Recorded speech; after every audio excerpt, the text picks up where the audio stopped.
Hey guys, Glenn Kellaway from the basement, back on the right side of the grass after a few days of in sick bay.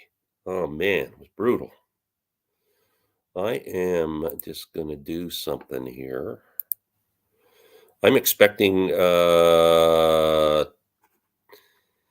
Sam and Rob to join me and have sent an invite to John from Music Talk with John as well. And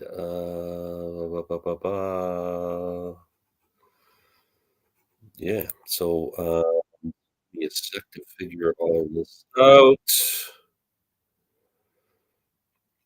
Hope everyone's doing okay.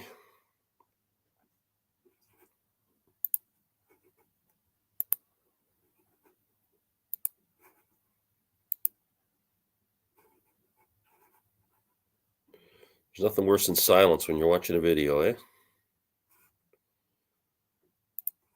Okay, there we go. Now I can just start yapping away. Yeah, hoping somebody's going to join me shortly. John, hey Martin, night owls. Yeah, we got nothing to do, man. I've been in sick bay for like since Monday. It's been brutal, and still a bit stuffy. But man, I had a fever and I couldn't frickin' get out of bed. It was brutal. Christian, how are you? Um, yeah, so everything's cool now. I'm feeling much better, raring to go. Now my wife's sick. So, and I think most of you know by now, I became a grandfather for the first time. My wife and I became grandparents. Beautiful baby girl that her name is Juliet Rose. How's that for a cool name? And she's beautiful. I didn't get a chance to meet her because I was sick. We went to my daughter's house on Monday. In the middle of the night, she called and said she's going to the hospital, and we said we would go when she called, and we're about an hour away and look after her house and her dog and all that stuff. And I didn't get much of a cough, man, but I had a wicked fever and chills. And anyway, so we went to my daughter's place, got there at 4 in the morning. And by 6 in the morning, I'm getting chills. I'm feeling awful. And then the baby was born. Here comes Sam. Hey, buddy. Hey, Glenn. I'm just in the middle of my whining and complaining about my being sick. Whine and complain. So I got anyway, the bottom line is that the short version, what do they call them? Cliff notes in the States? They call them Cole's notes up here. yeah, Cliff Notes. I didn't get to meet my granddaughter because I was too sick to go to the hospital. So, and I didn't want to pass off my disease. So I'm not going to see her until Monday, but I'm getting lots of pictures and talking to my daughter every day. And it's just the coolest feeling I've ever had in my life. So Yeah, that's awesome. yeah. I watched your video just before I came on here with you're showing your stuff from MGK Boston and that. Yeah. I really dig the haircut, man. Yeah, it was a lot. Yeah, but it looks good. Thank you. I Yeah, didn't expect. You look you look hot. I thought you'd be uglier. But well, no, you have I'm telling you, if you don't have women beating down your door when you're walking down the street, oh my God. well, I have a man crush. Hey, it's mutual. It's Oh, mutual. wow. No, it was a lot of hair. Yeah. I told because I've been going to the same lady now for I don't know 12, 13 years. When I was in high school, and she told me she's like I think it's cool that you just decide, yeah, I'm done with it and just cut it off. But I've never had it quite like this. When I was a kid, I used to do like the buzz cut. You know, I used to have like a crew cut, like a military cut when I was a little kid. Yeah. And then of course, I've had it long. When I was like in 8th grade, I had it like hanging down because I had this curl that would come out. And back in in 2007, that's what we thought the girls liked, was the little curl. So I tried to pull that off. But and in hindsight, did they like it? No, because at that point, I was pretty stout for a little 14-year-old, 13-year-old boy. Oh man, no, that looks really good. Well, thanks. Yeah, And it's I'm just not saying that. I would have said you look goofy if I thought you did. You know that. oh, I know it. Yeah, I know it. Yeah, we'll let the peanut gallery decide. Yeah, let's see what they say. First of all, Hey, congrats, Zach. Grandpa Glenn. Thank you. I will be holding her on Monday. I said to my daughter, I'm going to hold her. I'm never going to let her go until she needs to be changed. And then, Yeah, and then pass her off. yeah, That's what I've always heard about the grandparents. Like they're, they get all the pros of being a parent without having to change the diapers yeah, or staying up late. yeah, yeah. Pretty cool. But So big news. So I guess Sam and I have been excited because the Bob Dylan Fragments CD box set is released today officially. yep, I know Sam's got his on its way. yeah, And so my buddy was supposed to get it in for me from he was about a half an hour away in a record store he owns, and he didn't get he got shorted on his shipment and couldn't deliver. So I phoned the local mall store yesterday, uh-huh. said, "You getting it in?" They said, "Yeah, we got one copy coming in," and they told me the price was $189. I'm going, "Well, that's high." And they go, "Well, the boss usually prices it down when he gets in." So this morning I show up at the store 10 o'clock. I'm there 5 minutes before the store opens. I'm first in line, like ready to, and I walk in, it didn't come in. And she Oh, says the price is, she said, I'll save it for you. And I said, okay. And she says, but it's 189. And going, no, I'm not paying 189 for it. I can buy it for 150. mm-hmm. So she says, oh, sorry, that's the price.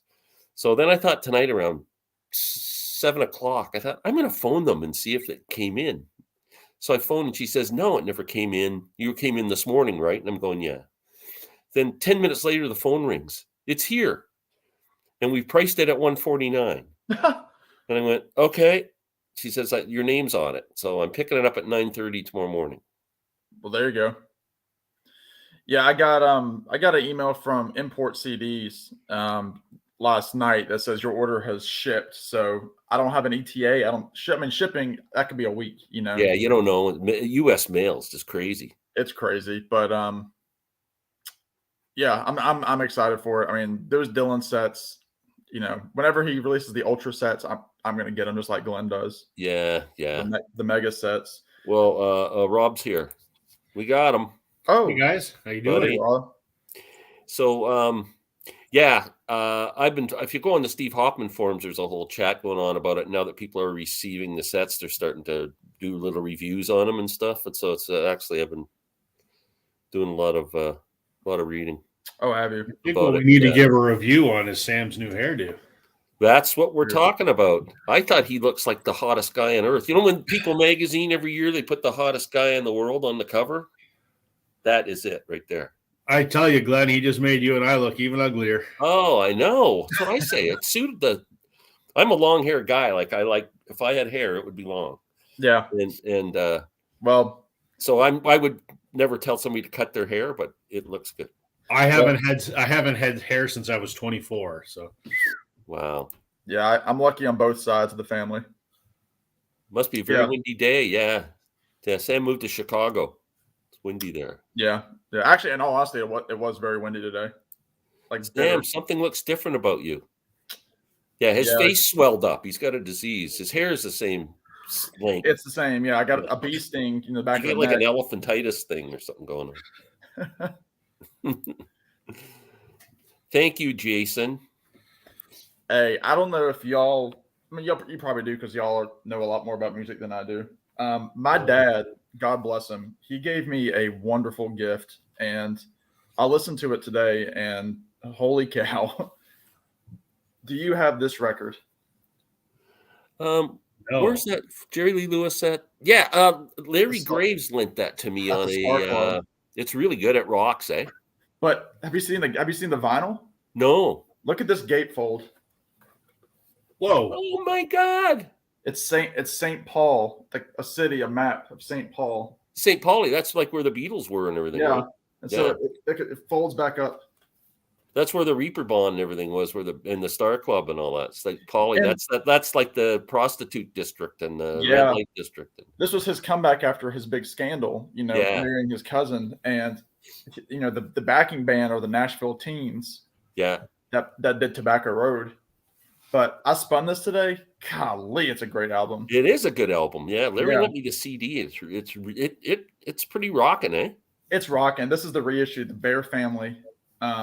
Solid vinyl, like a really thick black vinyl. Boy, But your dad is pretty cool. yeah, he it was funny. He ordered it for me and he texted me last week. He's like, "Hey, the album should be getting in." And I was like, "Okay, great," because he didn't tell me what it was. And I get a box in the mail. It said an import. And I was like, "Oh, this must be the thing that Dad got me." And it was a CD shaped box. So I opened it and it was like this Christmas compilation, which I wouldn't have put it past my dad to do that. And so I texted him. I was like, "Hey, did you send me a?" Actually, no. At first, I texted Rich because Rich knows I love Christmas music, and I was like, "Hey, did you send me a CD?" He said no. And so then I texted Dad. I said, "Hey, is this the thing that you got me?" He said no. And then I looked on the label. It said Jerry Lee Lewis, but the comp was like 30 Christmas songs. And so he came by yesterday because my mom and dad just bought a new car last night, and he stopped by my apartment with my sister, and he had the vinyl, and I opened it there, and I listened to it this morning, and man, you can tell he was going off the Beatles because he does Money, he does Long Tall Sally, so he's kind of playing in 1964 is when the performance was. That's pretty cool. But when I opened that gatefold with my dad, we were like, "Whoa, look at that!" That's really cool. Stand up. Yeah, it's really cool. So if you can find it on vinyl, again, I might try and source that. I mean, it's like, it's $30, so it's not like it's out of print or anything. It's And the sound quality was good. Oh, it was so clean. Yeah. Oh yeah, it was great, and the audience sounds great. At one point, they're chanting because you would never know that it was. It would be like somebody from the Me Too movement coming back into a career. So it was kind of like that, and they're all chanting Jerry, and you can tell he was kind of blown away by it. Wow, very cool. It was fantastic. Yeah, it's really cool. I never thought about it, but somebody just mentioned it. One of the things. It's Friday night. It is. It's party night. It is party night. Ah, well, this is what we're doing. We're having a party. That's why I'm on YouTube. In the morning. Yeah. You guys ever shave down to the face? I just can't do it.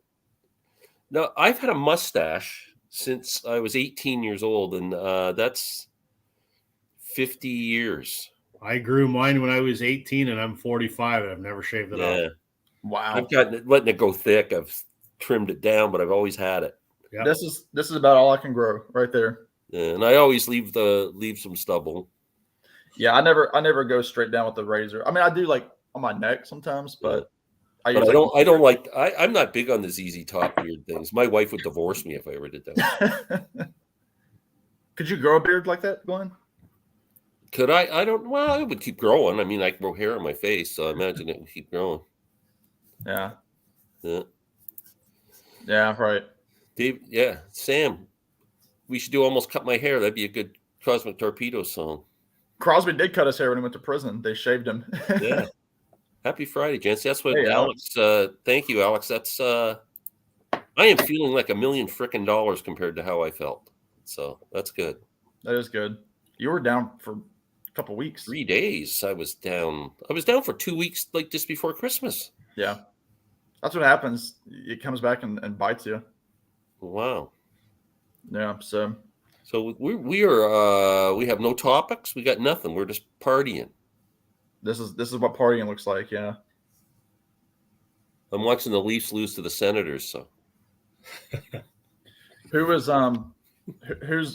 your Super Bowl pick, Glenn? Hold on 1 second.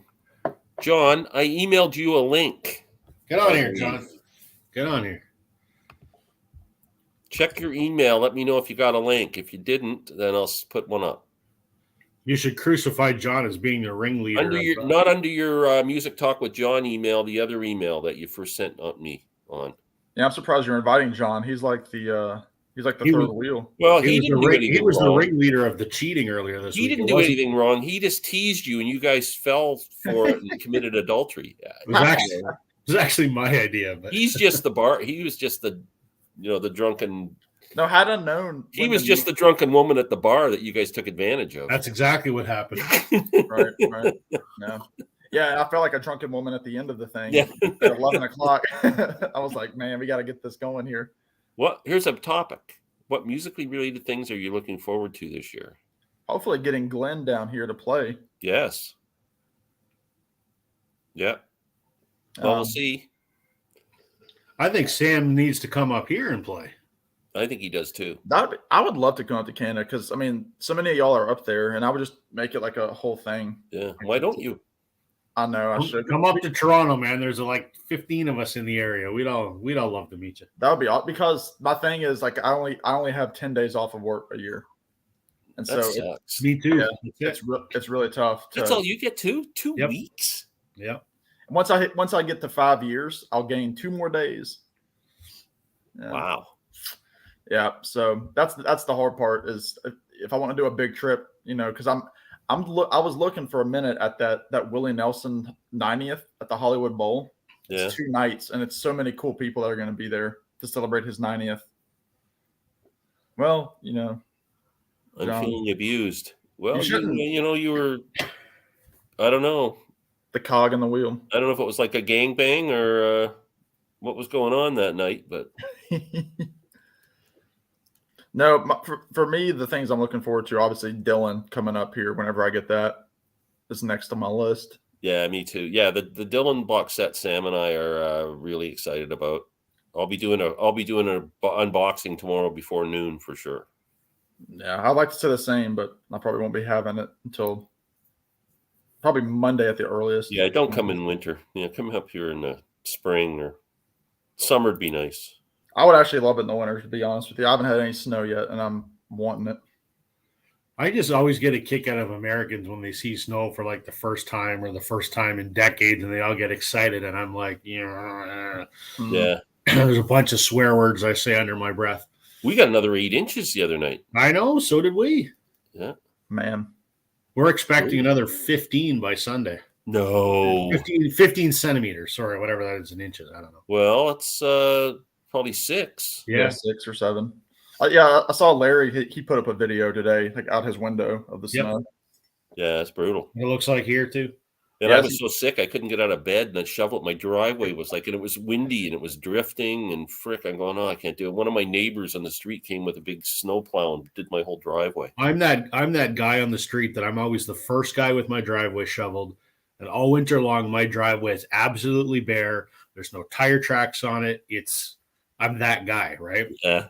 So we had the big snowstorm, 2 days ago, or yes, it was yesterday, and I was sick as a dog like you, and I was in bed. I got up for about a half an hour, and I went back to bed, and I slept till noon, and I staggered out of bed. Sheesh. And my wife is sitting at the kitchen table. My son's at school because schools weren't closed. And I said, well, I'm going to try and muster up the energy to go shovel. She goes, I did it already. I'm like, what? She goes, yeah, I was outside for 2.5 hours. And my dad came over, my dad. Wow. She goes, Dad came over to help me. And the two of them shoveled up the driveway while I was sleeping. And I felt like a useless idiot, but I just couldn't even get out of bed. Wow. Now. Found a Yardbird guitarist died as well. 75. Wow. A lot of people going, eh? Yeah. Not a good year. And a rhythm section. And we are going to do on our chat next week, we're going to do something in regards to older musicians, the seniors group. Are we going to do that this Tuesday, or are we still going to stick with I think we're going to do it this Tuesday and then move the other one ahead for a week. All right. I think we got the screen sharing thing all figured out, Sam. Yeah, we got this. Oh, awesome. Rob and I figured out the split sharing thing. So yeah, awesome. So Rob's doing an Excel spreadsheet. If it snows, I'm in truck. Too old now. If it snows, I'm in basement listening to records. Hey, Steve. Sam got a haircut. No, he said his head swelled up. His hair is fine. I just took the piece off. I'm helping my daughter with her YouTube channel. So, John, if you want to come up, just let me know if you got the link at least. So I'll know that if you want to come up, you can. I'm thinking about starting a new series. I'm actually on the cusp of it because, last year I did kind of a monthly series in 2 parts where I would talk about what I was listening to the past month, and then obviously my finds like everybody else does. But I don't think I'm going to do exactly what I'm listening to this year again, even though I'm still logging it. I think I'm going to choose a record of the month every month. And like, it's a record that I've listened to for the first time and just discuss that more in depth versus, here's 10 records that I listened to for the first time. This one was good. This one was okay. That sort of thing. And I think the record that I'm going to start with came out at the end of last year, and y'all, I don't know if y'all will like it or not. It's Amos Lee. Well, I've seen Amos Lee live. He's kind of like a Ray LaMontagne kind of vocal guy. Exactly.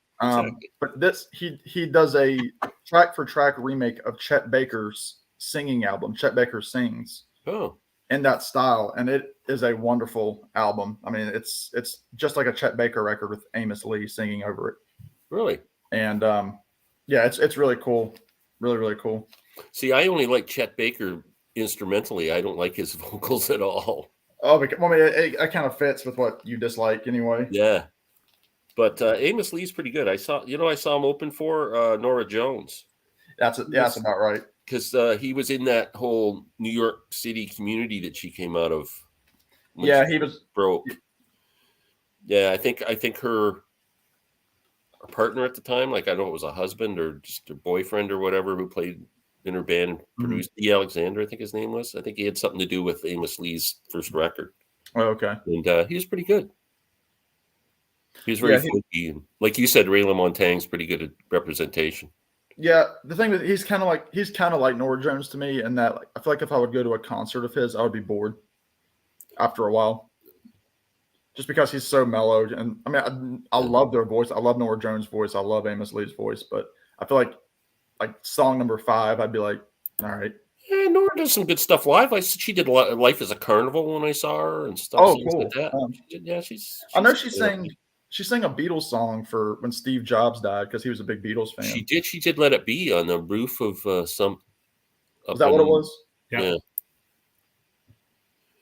Have you heard of Jim Gaffigan's Jokes on Canada? He does about poutine. Yeah. He did like a half-hour special about. Don't ever give you diarrhea.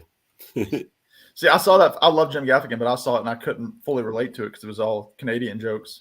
Amos Lee is fantastic, and John got the email. I put a virus in it just to get even with you for stealing my boyfriends. Alex is still asking the question. I skipped this. Any 23 records, new releases you're all looking forward to? I trying to think if there's what's coming out. I mean, I'm looking. I know I've said I approach it with cautious optimism, but increasingly I'm looking forward to the U2 box set, Songs of Surrender. When is that being released? St. Patrick's Day. Okay. Actually, they just released another song today. They've released "Beautiful Day." With or without you, with or without you, and I forget what the other one was. There's been 3 that have been released, and it's not as good as a new album, but I'm pleasantly intrigued. It's like I can listen to some of these versions. I haven't heard any of them yet. Actually, before we started our live stream, I was midway through watching this because I'm on that YouTube kick. Oh, cool. And it's been probably 5 years since I've watched it. Yeah, it's been a long time since I saw that. They just showed the BB King bit. Oh my, that's just insane. Yeah. Where he's like, I don't do chords. He's like, I've never done chords. I just listened to U2 does before I say what I listen to, U2 does some incredible releases that are only available to their fan club. So if you buy the membership, you get the fan club releases and amazing stuff. And one of them was U2 live at the Apollo. And I have it. I'm not in the fan club, but I have it. And I listened to it the other day for the first time, and it was amazing. It was done, I don't know, 5-6 years ago. I don't know. And they had the Sun Ra Orchestra or horn section or whatever back them up. And man, was it incredible. Just incredible. That's pretty cool. And a venue like that too would have been pretty amazing. Can you imagine?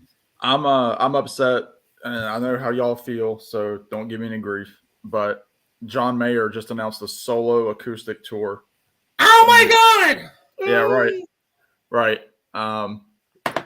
No, of course he never comes near me, like not even close. Well, who would? They're intimidated by your good looks. You're better looking than John Mayer now, especially with that haircut. Yeah, he ain't coming near you. You make him look bad. John Mayer got Katy Perry, so I mean, yeah. I don't get Katy Perry. Well, she's a celebrity crush. But you've never been introduced. I bet you could get her. I've got to compete with Orlando Bloom. We got to compete with Legolas. Where's he touring? Like the US or I know he's going up to. I know he's going to be in Minnesota. He's going to be out to Nashville. He's Madison Square Garden. It's going to be like him, guitar and piano. He's going to do like 15 dates. is this later in the year after he's finished with Dead and Company or the same time? It's before. Oh. Yeah, it goes to like early May, I think. Wow. And maybe a couple of shows after the summer that he's announced. But he's an incredible acoustic player. I'm getting the Bob Weir Ace 50th anniversary vinyl. Okay. I should have it sometime early in the week. Yeah, I want to get that too because it's got the B side is the live concert with Wolf Brothers. That's on the I'm going to get the vinyl, and I don't know if that Wolf Brothers stuff is included. Oh, you just got the standard album. Yeah, I think so. Because the second disc has Tyler Childers on it, who's one of my favorite outlaw country singers. Yeah, I might get the CD too at some point because I would like the extras. But I don't know how familiar you are with that album, but I love that album, and the people who have listened to it, they say the remix changes, like the whole album is so different. Well, that's what happened with I know you didn't like it, but with Cahoots, with the band, that was like a whole new album. Well, yeah, I didn't. Was it really? Yeah. Yeah, it's this. Yeah, it's like it kind of ruined it for me because I think it's if it's a special album and I hear it a certain way, I don't want you messing with it too much. It was Robbie's idea. I never picked up any of the band remixes, so no, I haven't heard any of them. Larry and I love Cahoots the way that they did it because Robbie wanted to redo it like that. I think they changed the track list too, didn't they? I don't recall that, but see, there was a couple of songs that were like Life is a Carnival sounded like it was killer, and I think 4% Pantomime sounded really good too. The band track because they did something to the vocals that really made it much better. That was the problem. Was that Robbie always said that album sounded too muddy to him, too buried. Yeah, it was too much of a shock for me, and I get the feeling the Ace is going to be the same. But it could be. I got them both. I'll have the original and that one anyway, so it won't matter anyway. It's not like I still can't listen to the original. What do you think of the new Zombies album? It's coming. Good? Oh, you got it? No, it's not out yet. I've pre-ordered it. It comes out in March or April. This is what's turning out to be a bit of a frickin' ripoff, eh? It's a big ripoff. Yeah. What did Floyd do that for? I don't know. It's a bunch of stuff that's already been released before. Yeah, everything's already been. Yeah, even the remaster or remix is from the same guy who did it in 2009. It's probably the same one that came out in 2009. They're not even saying it's different. They haven't released any singles yet, have they? No. They haven't released any tracks. And the only thing that they're selling individually is the live show. Yeah. Which is, and it's already been released in the immersion set before. Yep. So the only thing new in it is a book and 2 7-inch singles or something. And it's a bunch of Dolby stuff too. Yeah. It's really disappointing. It's $300. Yeah. Yeah, no, I'm not doing it. Because what they're charging for is essentially they're going to give you the record and the CD for both. Yeah. So they're doubling down on the inventory instead of doing a CD and a vinyl set. Well, I need a new copy of Dark Side. Like my copy's pretty destroyed. So, but I'm going to wait and see the reviews. And if it's exactly the same mix as what they released in 2009, I'm just going to buy the 2009 off the shelf that you can buy in a day for 25 or $30. My prediction is that they'll release an individual copy of this new album for Black Friday record store day. Do you think? I think they might. I wonder if this is all like that they didn't really take any care with this because, Gilmore and Waters don't really give a crap about it, like getting together to do anything together. Let's just leave it up to somebody else. Just put out what you want kind of thing. Yeah. But speaking of it, today is Nick Mason's birthday. Oh. 79. Wow. Yeah. Great drummer. Cool dude. You would never look at him and think that he was in the most psychedelic rock band of all time. Yeah. If you like reading rock biographies, his biographies are awesome. Oh yeah, I love them. Yeah. Hey guys, congrats on being a grandpa. Thank you, Andrew. John Mayer's acoustic work like Room per Squares. Is that the one you like? That's the very first album. It's that one's pretty good. It's not my favorite. My favorite is Born and Raised, which is like the Laurel Canyon type album. One of my favorite live albums is John Mayer at the LA Forum. Where the Light Is. Yeah, that's the name of it. Yeah, he does one acoustic, one with his trio, the blues trio, and then his the whole rock band. It's great. He does that great version of Free Fallin' on that. Yeah, we've got a friend, Rich Strickler, but the one thing I don't like about Rich Strickler is he's so wishy-washy. He sits on the fence. He can't give us honest, straight opinion. I saw it. Oh, I'm with you, Rich. I'm with you. Rich. Drilled by a dentist without Novocaine. Rich, do you want to come on? It's Friday night, buddy. Man. Let me know. Shoo. Here, Rich. Yeah, I gotta say, John Gary. Mayer's a bit wimpy for me too. I can't. I gained so much respect for him when I found out he was a fan of the Grateful Dead, and he started playing with those guys. And he's a great guitar player. There's no doubt he's a great musician. Oh yeah. But his own music it needs some testicles or something. There's something missing. Oh yeah. I just bought 2 CD A Foot in the Door Best of Pink Floyd coming in 2 weeks. I don't know. Is that an old one? I've never heard of a CD set called A Foot in the Door. I'm assuming it's a comp. I don't know if Pink Floyd comps work. I have one. No, like and some what's the one, dance music? You can't isolate those songs because No. the whole album is a. Well, they do it, and then they'll do like the single version, or they'll do it like an edit just for that comp. And yeah, it doesn't work. Yeah. That's right, Christian. They leave off like 4 songs. Yeah. They just do the Dark Side tracks. It would be like Live at Leeds, just the Tommy section. Gary is in the house too. Yep. Yeah, he's Gary and Rich can leave the house right now after their John Mayer comments. Yes, it's a comp. Echoes was 2 CD too. Great hits. Yeah, I've got that. I picked it up used for $2 somewhere a long time ago at like a garage sale or something. But other than that, I can't listen to Rockin' Rich. There you go, Rich. New channel name.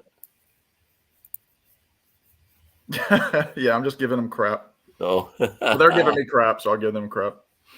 No, I know that they released those like the early years and the later years too, a couple of years ago, Pink Floyd. Because they put out that huge box set and then they released it all individually. I love the later years one, even though that's got a lot of little live cuts in it. Okay. That are really good. Live cuts from the later tours without Roger Waters that I really enjoyed. I should be getting the remainder of my Pink Floyd discography by Monday. I've ordered the rest of the albums that I was missing. Wow. Yeah. I'm really went on a tear with Floyd. What's that? You went to see Floyd the Barber, plus you're into Floyd. Right. Yeah. Yeah. That's definitely right there. I love Eugene Levy doing Floyd the Barber on SCTV, where he wants to break Opie's arm. I like Glenn's new handle, Canadian Fun Muffin. Yeah. How many subscribers did you gain? Well, when I went to go on my thing always says iPad 6th generation. Yeah. And Larry, just before I'm coming on, I can hear him teasing me, going, "There he is, iPad 6th generation." I thought I won't be that for long. Canadian Fun Muffin. Up yours, Larry. Yeah. Yeah, I like the later years. I don't have the whole set, but I got. What do you think of Dark Side, Rob? I like it. I own it. I won't say Floyd is anything that's in my rotation with any great regularity. It's a brilliant album. I've listened to it many times. I don't think I've listened to it in probably 6 months or so, but great album. Were you motivated? You did that great interview with your buddy Bob Egan. Yeah. And he showed, if anybody hadn't seen it, you should go and watch it. He played it with Wilco and Blue Rodeo. He's great. Him talking about all the albums that influenced him and that he loved growing up and whatever. It was pretty cool. But there were a lot of them that you weren't into or didn't. Yeah, there was. Was there any that you're going making notes, going, "Oh, I got to get that one now"? Absolutely. There's probably half of them I already owned. Yeah, and Of the other half, there was a couple that I knew, but I just didn't own. And then there were some that I just, like, I knew who the artist was, but I just hadn't heard that album before. Yeah. So yeah, there's a few of those that I gotta pick up, and Cool. like that Little Feet album. Oh, that's the one I was just going to mention. I hope Little Feet was one of them because Absolutely. I can't Like, see listen, who I wouldn't know love it. I know You of like Little the band, Feet, you got to love Little Feet. It's not much Right. difference other than slide guitar. The guitar style is different. That's right. all. I know of them. I Yeah. don't own anything Oh by yeah, them. So you get into those guys. Every album's fantastic. yeah. And there was a couple others that I want to pick up. It's just I haven't been record shopping in probably a month. So yeah, but I do. It was interesting because I sort of had an idea what some of his albums were going to be. I mean, we've been friends for over a decade and we've talked music for hundreds of hours. So I kind of know what his tastes are. Some of them are very much similar to mine. So I knew what a lot of them are going to be. But yeah, there was some there that I didn't know. Like David Lindley. Oh, I'm a huge Lindley fan. And to be quite honest, and I did never heard of him. So I'd like to pick that up. He was originally with Jackson Browne. Jackson Browne made it, right? Yeah. He wasn't on his first album, but from his second album on through Running on Empty and all those were all right. Lindley was the star of the show, really. Yeah. And then after that, he did his own stuff, and he played with Ry Cooder. I've seen him live quite a few times, even in small clubs. Great musician. Yeah. What I really loved about that interview was he picked the albums in such a way that there was kind of a story that wove through all of them. This one connected to kind of like one. the musical growth. Yeah. And I just thought that was entertaining as hell. Yeah. No, well, him and I are, I think, pretty much dead on the same age.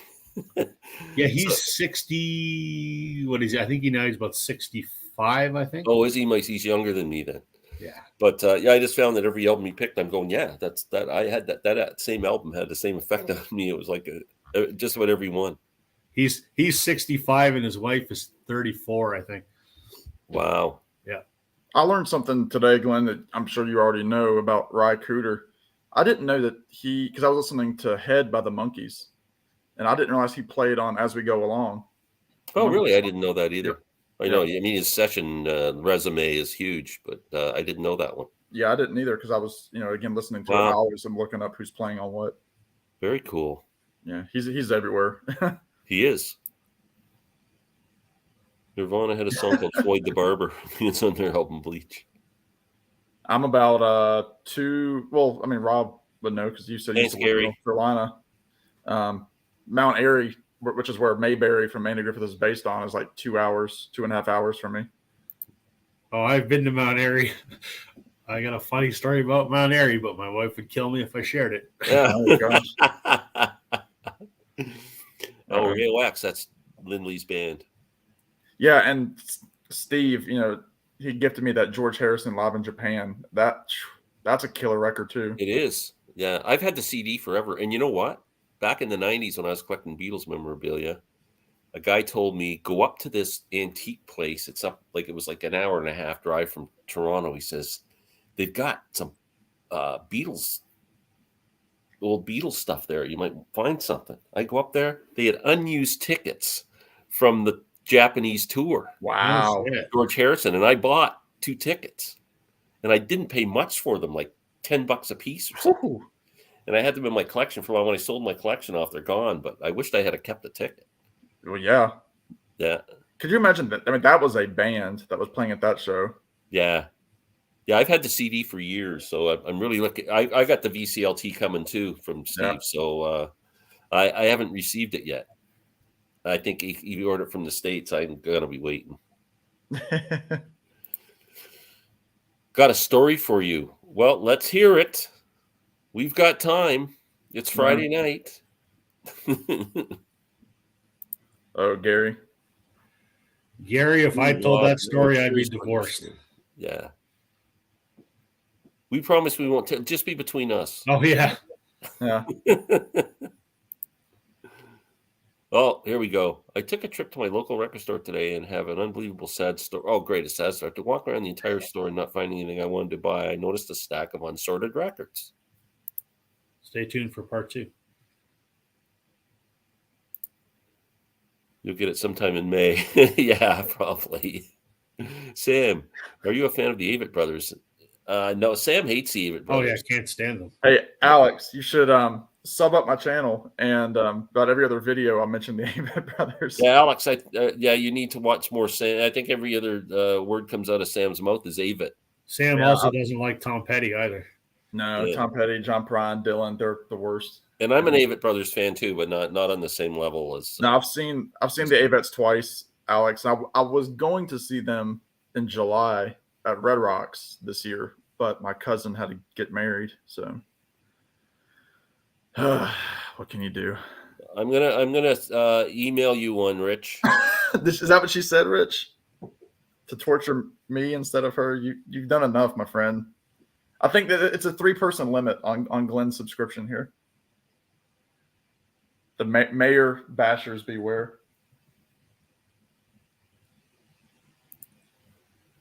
Done. Here's the rest of the thing. We're hanging on for the rest of the story here. My brother has found some rare Queen records in that stack, and the store owner put them on hold for him until he could get them priced. I decided to have a look. Wow, he's spinning a yarn. Yeah, we're getting. Oh, there's the last part down at the bottom. Last comment. You see? Oh, here it is. Okay. I found some Steely Dan first pressings in near mint condition. All good albums. English. Oh, look at that. Mono near mint with photo. That's good. That's better than buying the Rolling Stones and FOMO box set. An apology, Sam. I'm going to go sub now. Haha. Yeah, Alex, I do a lot of live streams where I play music, and about half the songs are usually Avett Brothers songs. Yeah, look, Gary right there says, I like any band with the word brothers in the title. He used to go see the New Year's Eve shows in Charlotte every year. So, Alex, I had tickets to see the show. It was going to be in Greensboro, and it was going to be New Year's Eve 21 through 22. Like I had the hotel booked and everything, and like 4 days before, because COVID numbers were doing like this, they canceled it. So I ended up seeing the New Year's show in March, and they still, killed it. So. Wow. How much did you pay for the Stones England's newest hit makers in mono near mint? I have to know. The Ballad of Love and Hate is yeah, beautiful song. Alex, me and you are going to be good friends. That's a go-to for me on guitar. Oh, we got more. Sticky Fingers zipper cover with poster. Let It Bleed near mint. Oh, that probably wasn't a mono. Pink Floyd Dark Side with both posters and stickers. Wish You Were Here in Blue Shrink. We got to get to the sad part here because I feel like. Yeah, I get the feeling somebody bought. They were already sold or something like it. Yeah, and you didn't have any money. I know what it was. He was standing in front of an ATM machine and he had $19 in his bank account.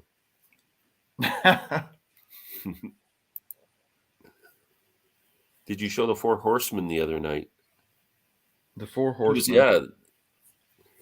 I'm not sure what that is, Steve. Maybe I'm missing something. Sounds dirty. I took the records to the front to reserve them like my brother did with the Queen albums, or at least to get an estimate on how much they cost. And so we don't know yet? No. Oh, John's with us. Oh, he's in Walmart. Oh, there He's he is. walking and talking. Okay. I just ditched the wife, so I don't know how long I have. So Is that a threat? I might just disappear, but So what happens? Did she say, would you get off of that frickin' YouTube or something? It's like a Liam Neeson movie. pretty much. I have your daughter. He's like filming, like real sporadically. Yeah. Like, I will find you. So here's some That's Harry hilarious. Styles for you. Oh, but great. There's a reason it's on the shelf. Any sales? No, nothing going on right now. That's a How lot. much? So what's the average price there? Let's see. We have Rumors is $22.97. That's for what's that up here now? Is that a $30-$40 album? Probably $40. Yeah. For the remaster? Yeah. Wow. This one's a 2 record set, Black Sabbath. Colored vinyl. $32.97. That'd Get be it on 50 green. bucks up here. Green vinyl. Hold on a second. We're deep in the story here. A guy at the front of the store said those unsorted records still need pricing. That the owner was behind on pricing them, and that nobody should be touching them. Mind you, there was no sign. They must be doing all right. And the records were where anybody could look at them. I did told him about my brother and the Queen albums, and he didn't listen. Oh, it sounds like you're out of luck. Sounds like he's just a jerk of an owner. Okay, sorry, John. We need more. Well, look, it's interesting too. Look how small the CD section is now. Yeah, That's it. Shoot. it's crazy, eh? And that's Yeah. probably Now all, CDs are it's all comps and greatest hits, $5. Oh, I know. Yeah, Stuff like that. And Taylor Swift. Hey, Yeah, I don't even see any Taylor. Actually, they have Leanne Rhymes. Got it There's some out. Leanne Rhymes. Rob. we get angry. It's I like don't maybe see on any. there. I'll try to find you a Taylor, man, but I don't see any Taylor stuff. I've got it all, so it's fine. Oh, well, that's why. It's all Yeah, you've already bought it all. The store out. Yeah. Yeah, they have Zeppelin for 26, but you get an official backstage pass replica. Oh, Fancy. 26 seems high. It's Zeppelin, so it's going to be a little high. Yeah. Well, it's it could be a long time before the owner priced these albums. The owner might decide to keep them for himself. I lost the gold mine. Yes. Yeah, Oh, that's a sad ending. I was expecting you to come up that way with something. you're geared up Yeah. for it. Yeah. well, there you go. Got to have that sister act right there, man. Come on. I'll send you guys a link to it. I think the guy's channel was the Vinyl Vault, but he bought a collection off a Canadian guy. Mm-hmm. And this guy had been collecting forever and ever, and he's downsizing and selling his whole record collection. He's like the king of box sets. They walk in this basement, and he had over 500 box sets. Wow. From the Beatles MoFi box to the Mono box to every box set you could ever imagine, never released, he owned it.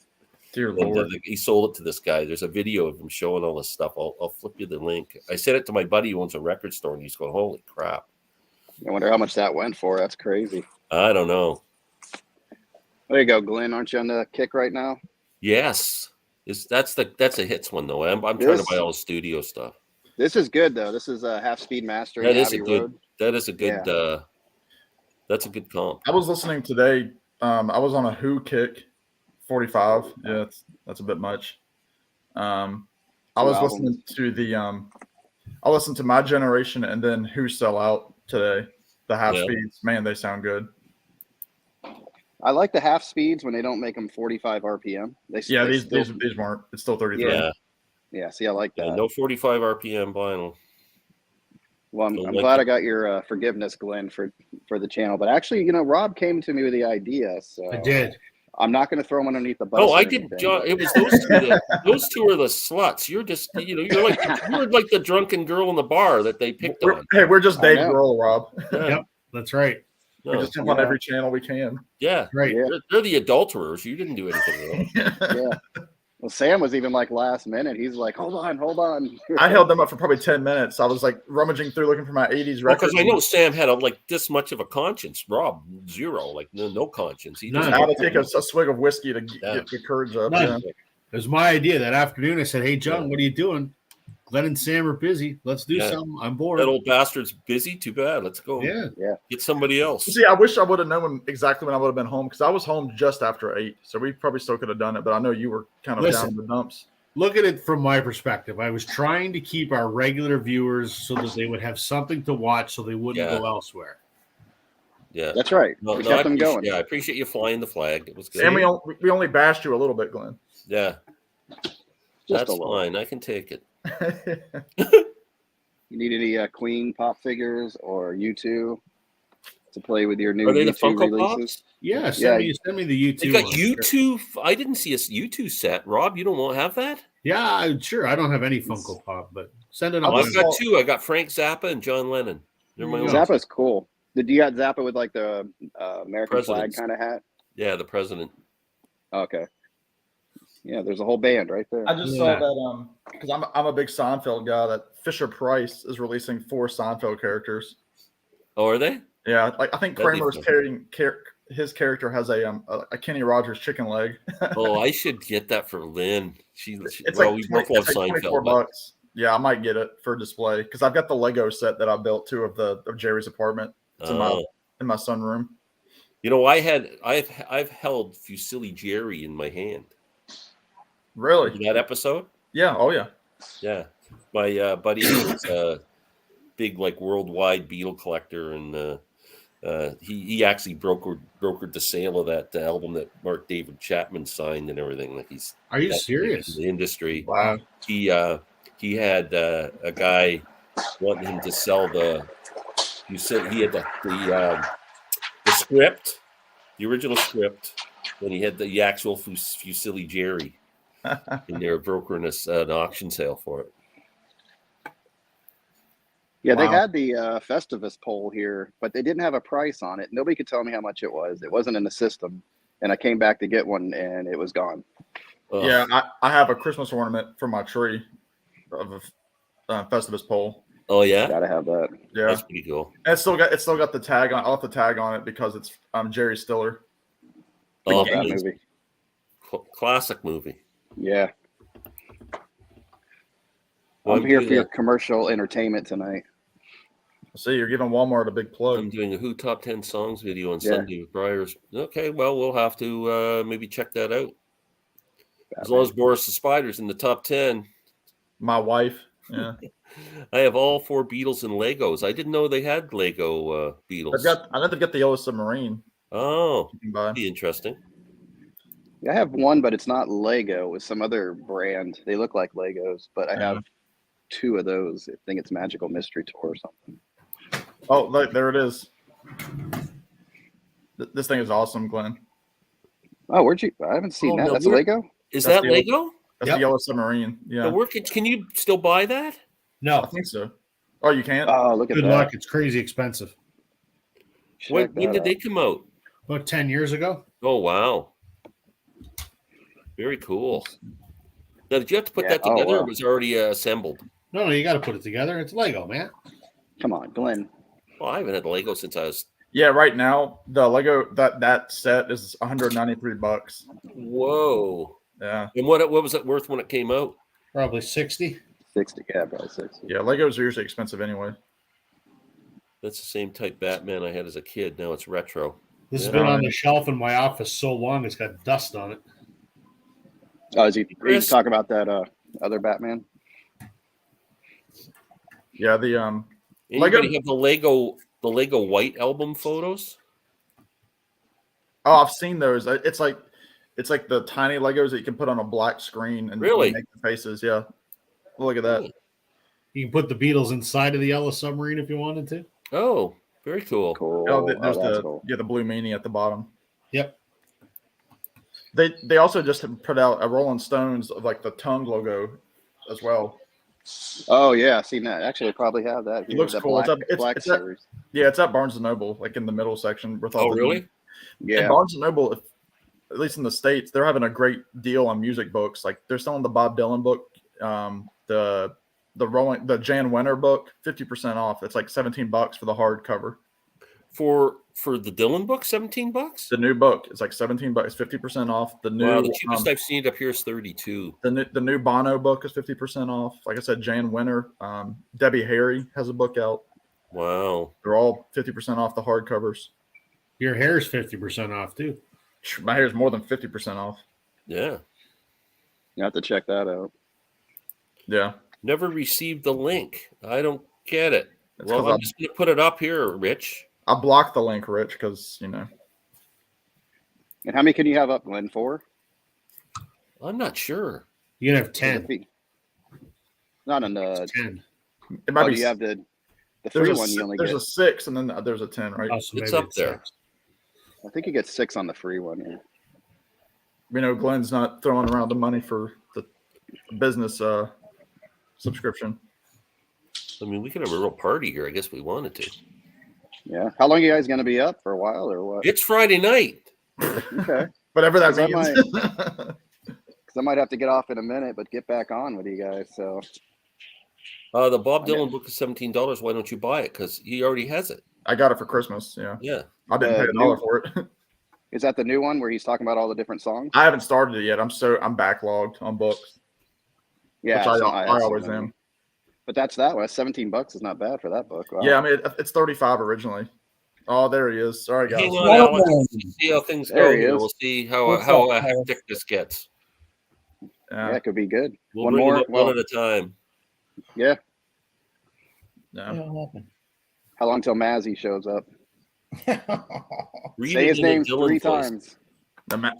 I had Mazzy going the other night on the Steve Hoffman forums because I am really getting pissed at this Rolling Stones in mono set.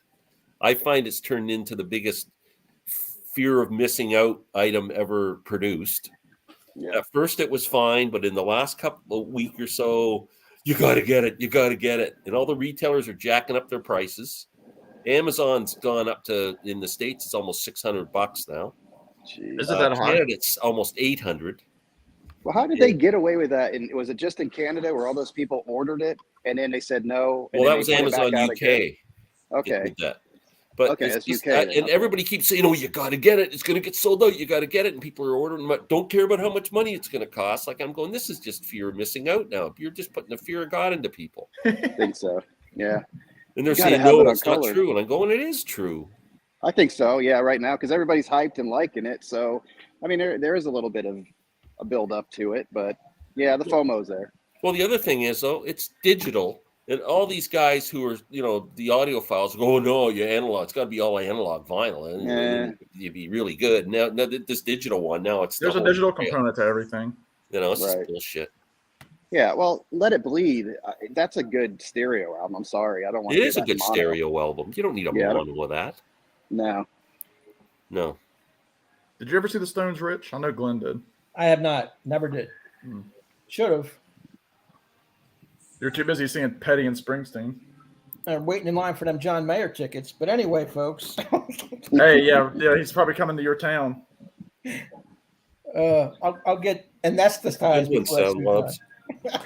Hey, Anyway, if the positive that would come about it is if John Mayer was with Rich, I would go up there and I would just stay with Rich. there you go. You're welcome anytime. There's Jimi Hendrix, by the Oh, way. Jimmy, Oh, I have that. I Is have that a one. nightlight? It What looks is like that? it looks like it's glowing. It's Is it a little. It feels like a little Gumby kind of. I've seen It's that a- in the stores. You can still pick that up. Yeah, Yeah, it's like this a is- pop figure. This sign, is kinda. Elvis '68 special little figure here. Oh, sweet. That's cool. cool. It is cool. That one's cool. Yeah. Sitting there playing guitar. Glenn, we need Suspicious to make some Minds. of those for Cosmic Torpedoes. Yeah. Do Yeah. you still have your Canadian rubber ducky? I was just looking at them the other day. They're sitting on my bookshelf Oh, cool. with the pens that you. Oh, you get. don't take it in the tub? I didn't say that. I said it's on my bookshelf right now.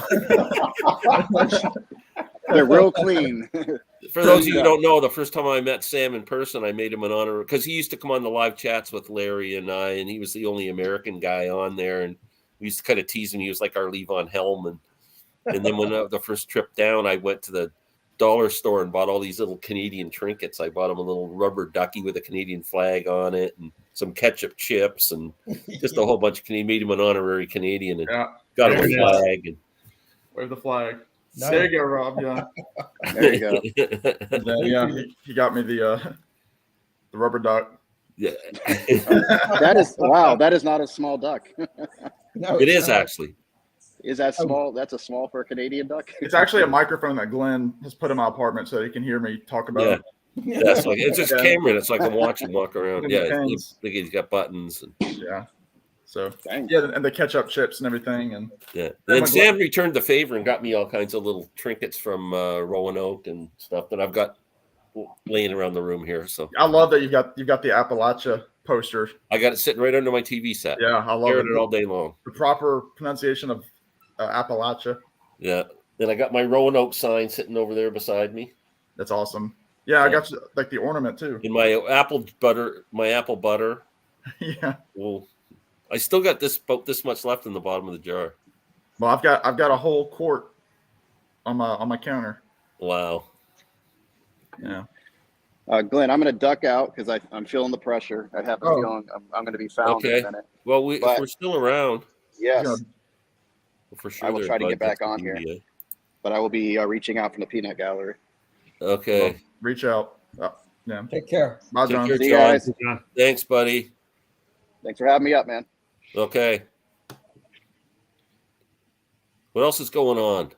Oh, Rich, tell us what you're doing. I was spending the evening with my wife, and I guess I was giving her too much shit. So she said, "Go bother Sam," because she heard that one line I had about the dentist, and she was into it. So Mm. now we kidding fun. No, oh yeah, we give it back. Yeah. don't listen to the tunes today. I since I've been sick this week, I've heard to know how sick I was. I only played music yesterday for an hour, I think, out of all week. Wow. That's low for you. Yeah. Yeah. I've been doing other projects. I can't even tell you what they are because they're too geeky. So I'm just I'm making databases and computerizing and whatever, doing stuff. Cool. I just watched. I've been watching a lot of TV when I'm laying down. I just watched the Bernie Madoff documentary on Netflix. Yeah. That was pretty good. I haven't seen it. But Yeah, it's an interesting story. It's pretty good. Yeah. It kept me goes 4 episodes. It was, man, that guy was quite a guy. Rich, Yeah. did you know this album at all, Rich? Have you seen this? No. It's Jerry Lee Lewis in '64 live at the Star Club in Hamburg. My dad gave it to me yesterday. Didn't somebody talked about that? Was it Steve? Well, Steve from Somebody did. Somebody just showed this the other day. I think it was Steve from All the World's a Stage. Yeah, it was before I got it. Yeah. And he raves about it, so I'm sure it's wonderful. Yeah, That's a great It's gift. the he's backed by the Nashville Teens that did Tobacco Road. Yeah. Yep. But check out this gatefold. It is unbelievable. Yes, I saw him show that. That is cool. That is really There cool. it is. Yeah. yeah, It that's just folds good. up. Wow, I'd like to get that. Yeah, that's a nice pickup there. Nice. Yeah, my dad, he was so ready for me to read it, to see it, because I think he was thinking about it after Jerry Lee died. And then he has a book at home, like 1,000 albums you have to listen to. And he was reading up on that, like of Jerry Lee Lewis albums, and that one came up, so he ordered it. Let me know what you think. I'll have to look. Oh, it was killer. I listened to it this morning. Oh, you did? Okay. Oh, it's high energy. Chris, Yeah. I didn't give him any maple syrup. Yeah, No Steve. maple syrup. That costs too much money. I buy him $1 rubber ducky. I can't afford $10 worth of maple syrup. Yeah. He's not that good a friend. Right, not yet. Not until we make money together. John just got off in time. His wife just turned the corner. Perfect. She didn't catch you in adultery with And Rob Steve and is I. admitting it was him Listen. who showed that album. Yeah, as soon as I opened it, Steve, I remember the cover. I'd just seen your video, but I didn't remember who it was. I remember Jerry two Lee things. was Well, I a remember good- 3 things: Jerry Lewis, Hamburg, and that opening, the gatefold. Yeah, yeah, it's a fantastic I'm recording. gonna watch for that. I'm gonna check. I wonder if it's available on Amazon or anything. Mm-hmm. Yeah, I looked at it. I think there's a CD too. While I was waiting for the link, Sam, I went over and put the Seinfeld price, official price in my cart. Did you? On Amazon. I'm getting it up on my shelves. Yeah, Oh yeah, I think I'm gonna get it too. Was it $24 still? $24. Yep. Yeah. I want to get it because I love Seinfeld so much. It looks cool with the chicken. The chicken leg. Yeah. That's pretty cool. Can you just because buy they- those at the department store or something? Or You could probably get them at Target or somewhere like that. They also have Funkos because I've seen a Jerry with a puffy shirt and I've seen a Newman before. I And a- got Lynn Jerry with the puffy shirt when we were in Florida earlier in the year, and I got her a puffy shirt Christmas ornament too. There was a story on CBS this past Sunday. There's a new Carl Reiner comedy museum opening up, and they have the puffy shirt there, and so it's like all of these comedy props. They interviewed Rob Reiner, and his sister, I guess, and they've got all this, these comedy grails dedicated to Carl. That's pretty cool. Yeah. I'm still wanting to go to Oklahoma to see that Dylan exhibit. 27 years of marriage. I know how this game is played. There you go. Yeah. Smart man. Yeah, but what you don't know now is your wife's going to go back. I'm leaving this up for later viewing, and your wife's going to watch it and go through all the comments and go, "Oh, so you know how the game's played, do you?" And your pillow will be sitting on the couch. So what all do y'all have coming up? Anything good? Oh, I don't know. I'm not going to be able to sleep now getting Dylan tomorrow morning. So that'll be my weekend now. Yeah. And then Monday going to see my granddaughter. That'll be fun. And that's it. Wow. Tuesday, Hall of Fame. Be there, be square. Yeah. I felt empty this week not having my scheduled live streams with you guys. Amazon US has Jerry Lee Lewis for $32. There you go. Okay. Yeah, for the new copy, and it's 180 gram. It's the good stuff. It's thick vinyl. Very cool. Bro code, Glenn. Take it down. LOL. Well, if I get some VCLT in the mail, I might take it down. No, I can definitely see the Seinfeld on your shelf there, Rich. You got a few empty spots behind you. Yeah, I need to fill them in. I have some Philly sports figures, but I haven't made the move to move them from this wall to the other wall. Yeah. So we'll see. Yeah, What who happens. have you got? Anybody? Well, you got Mike Schmidt, Bobby Clark, Wilt Chamberlain, Julius Irving, and Reggie White right now. Wow, that's pretty good representation of Philly superstars. Yeah. Alex, yes, we were referring to the time out of mind bootleg series for Dylan. Yeah, Fragments. yeah, Yeah, I'm so ready for it. yeah, I get so excited with those Dylan things. yeah, yeah, yeah. I'm really excited. I mean, people are. It'll be nice to hear. I don't think I'm going to like the remix of these songs more than I love the original album. But Well, they've taken off the Lenoir production, it'll right? be different. Yeah. And I don't know how many different. If I need 6 different versions of Mississippi, but we'll see. It's one of my favorite Dylan songs, I think, of the last. And that was it not Time Out of Trouble No More series has a bunch of different variants of it too. That third bootleg. Then there's a 10 album version too, 10 LP version. I don't know if I could do that. A 10 LP of the Oh yeah, there was like the special edition, right? Like the Ultra edition. I don't collect comedy albums. You guys? No. There was a time in my life I did enjoy them, though. Like I grew up, I had an uncle who was big on them, like Smothers Brothers, and I don't know who else. Like Cosby had a bunch, and I used to like them. And I had a couple of Monty Python ones in my day. But I only ever owned one. One was the first Steve Martin album that came out. Let's Get Small or whatever. That was a huge album. Yeah, was it called Let's Get Small? It might have been. Or was that the second one? one? I think it was Wild and Crazy Guy or something like that. Yeah, he was like in the rabbit suit. Like yes. That's the one. Yeah. He was so funny back then, eh? When he first broke, he was hilarious. Yeah. Yeah. I saw him. Really? I went to see him at Maple Leaf Gardens. Nice. And Steve Goodman opened up. Are you guys familiar with Steve Goodman? Oh, yeah. John Prine, he opened the show. And and Steve Martin comes out. I'm so mad I haven't, because he came to Virginia Tech, the college, probably about 10 years ago, and he had Steep Canyon Rangers were opening for him. Oh, see, that would have been good to see with the bluegrass stuff. He's a great banjo player. Oh my, yeah, he's as good as any of them. Yeah, yeah. I know my uncle used to do the whole Noah's Ark bit of Bill Cosby when he was a kid back in the early 70s. I've always I hated Bill Cosby since before anybody found out he was a scumbag. Like when we were kids, I did not like those comedy albums. I never liked him. I never liked Fat Albert. I never liked Cosby, and he's from Philly too. He's a Philly guy. Hated that stuff.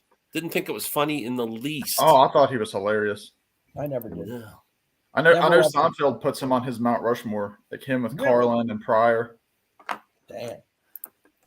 Steve Goodman is a Chicago guy. Yeah, I saw him live quite a few times. Actually, with Prine one time, he came out unannounced. I saw Prine at Massey Hall, and I don't know, about 5 or 6 songs in, he goes, "Hey, I got a buddy who was playing in Detroit last night and drove up to join me for the show tonight." And then Steve Goodman walks out and they stand and play together. Oh, it's freaking awesome. Yeah, he was a great guitar player, Steve Goodman. He's got the 7 CD. Wow. The 7 words you can't say on TV. Yeah, I did like George Carlin. I thought he was hilarious, but I never bought an album of his. No. Yeah, Like, I would get bored with it. Well, that's what I find. Once you know the jokes, they're not as Yeah, fun. that's a good point. Yep. Yeah. It's not like a song. It doesn't have repeat listening. Yeah. I did buy the Sam Kinison DVD video when he first came out. I thought he was hilarious. I love Sam Kinison, and I had one of his comedy albums when he did the routine about feeding the starving. Oh yeah, that's the one. Yeah, That's out in the desert feeding the best kids. comedy routine ever made was that one. I like the one about the necrophiliac Undertaker too, man. That's just so graphic. He was hilarious. Did y'all ever get the Von Meter album, the John F. Kennedy album? No, I couldn't. I didn't like that stuff either. That one was everywhere. That was huge. You can still find it like in bargain bins. I was a big Smothers Brothers guy, even before their TV show. My uncle was huge on the Smothers Brothers. Did you see their story on CBS or like late last year? No. They're on a farewell tour. They're not playing anymore, but they're doing comedy and stories. Oh, cool! They were so good and so cutting edge when they had their show. I mean, were you a laugh-in guy, Glenn, when that was on? Yeah. Monday nights. Yeah. Carlin better on DVD. I have the box set. Yeah, too. Probably so. Yeah. Somebody I never could get into is Andy Kaufman. No, I didn't like Andy Kaufman either. No, me either. I didn't find it funny. No. Well, that's weird. More of that slapstick stuff I don't get. Like I don't like Jim Carrey. I'm not a big fan of, or Adam Sandler. I don't like. Well, they made a couple of good movies though. Like Jim Carrey made a couple of good movies. You ever watch, Sam, any of those old Marx Brothers movies? That's slapstick. Oh yeah, very funny. Very funny. Oh, that's the best comedies ever. Yeah. Well, I love Groucho because I also I fell in love with MASH when I was like 13. Yeah. And bought all the MASH on DVD. And of course, Alan Alda's pulls right from Groucho. Yeah. Yeah. So. MASH is a top 5 show all time for me. Easy. Yeah, I love those Marx Brothers movies. I would watch them anytime I see them on TV. I'd watch it. Yeah. I thought you would have seen the Marx Brothers live, Glenn.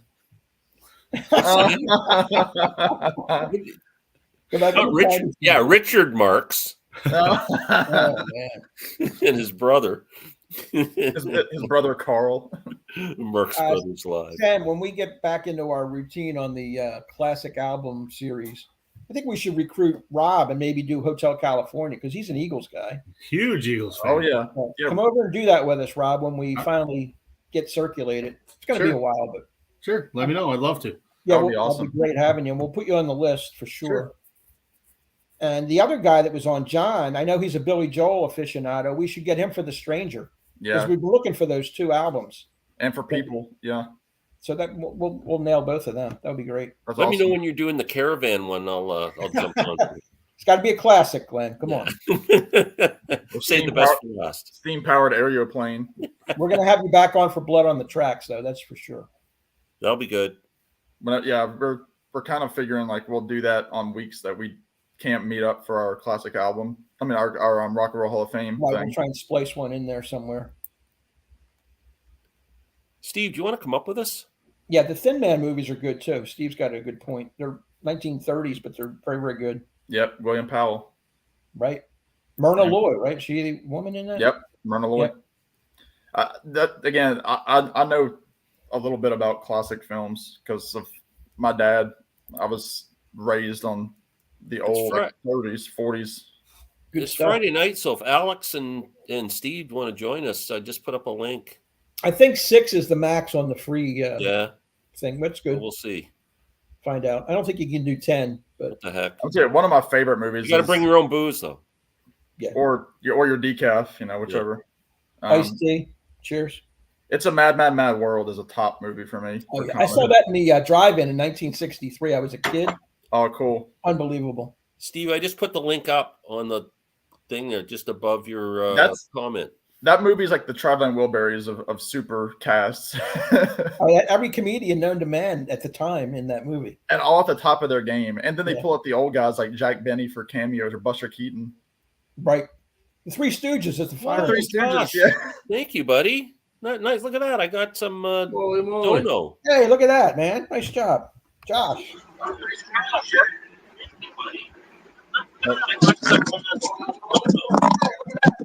Who is that? Good job. He said he was in bed. Beat up. Oh my lord! I told you I was laying in bed. I did a naked Let It Be unboxing one time, and this I'm is sorry worse. recovered from that. Hey, turn off your YouTube, Steve. Yeah. Josh, thank you so much. And is Sammy Gusto winning Royal Rumble tomorrow? No. Turn off what? Oh, that's right. Hold on a second. I'm going to phone up tomorrow and hook up WWE because you guys can watch it in the States on Peacock, and we don't have that. We have a WWE network. So I'm going to phone tomorrow, hook it up, get it running, and then Sunday or Monday I'm going to phone and cancel it so I can watch it tomorrow night. That's hilarious. Oh my god. What position would you like me in?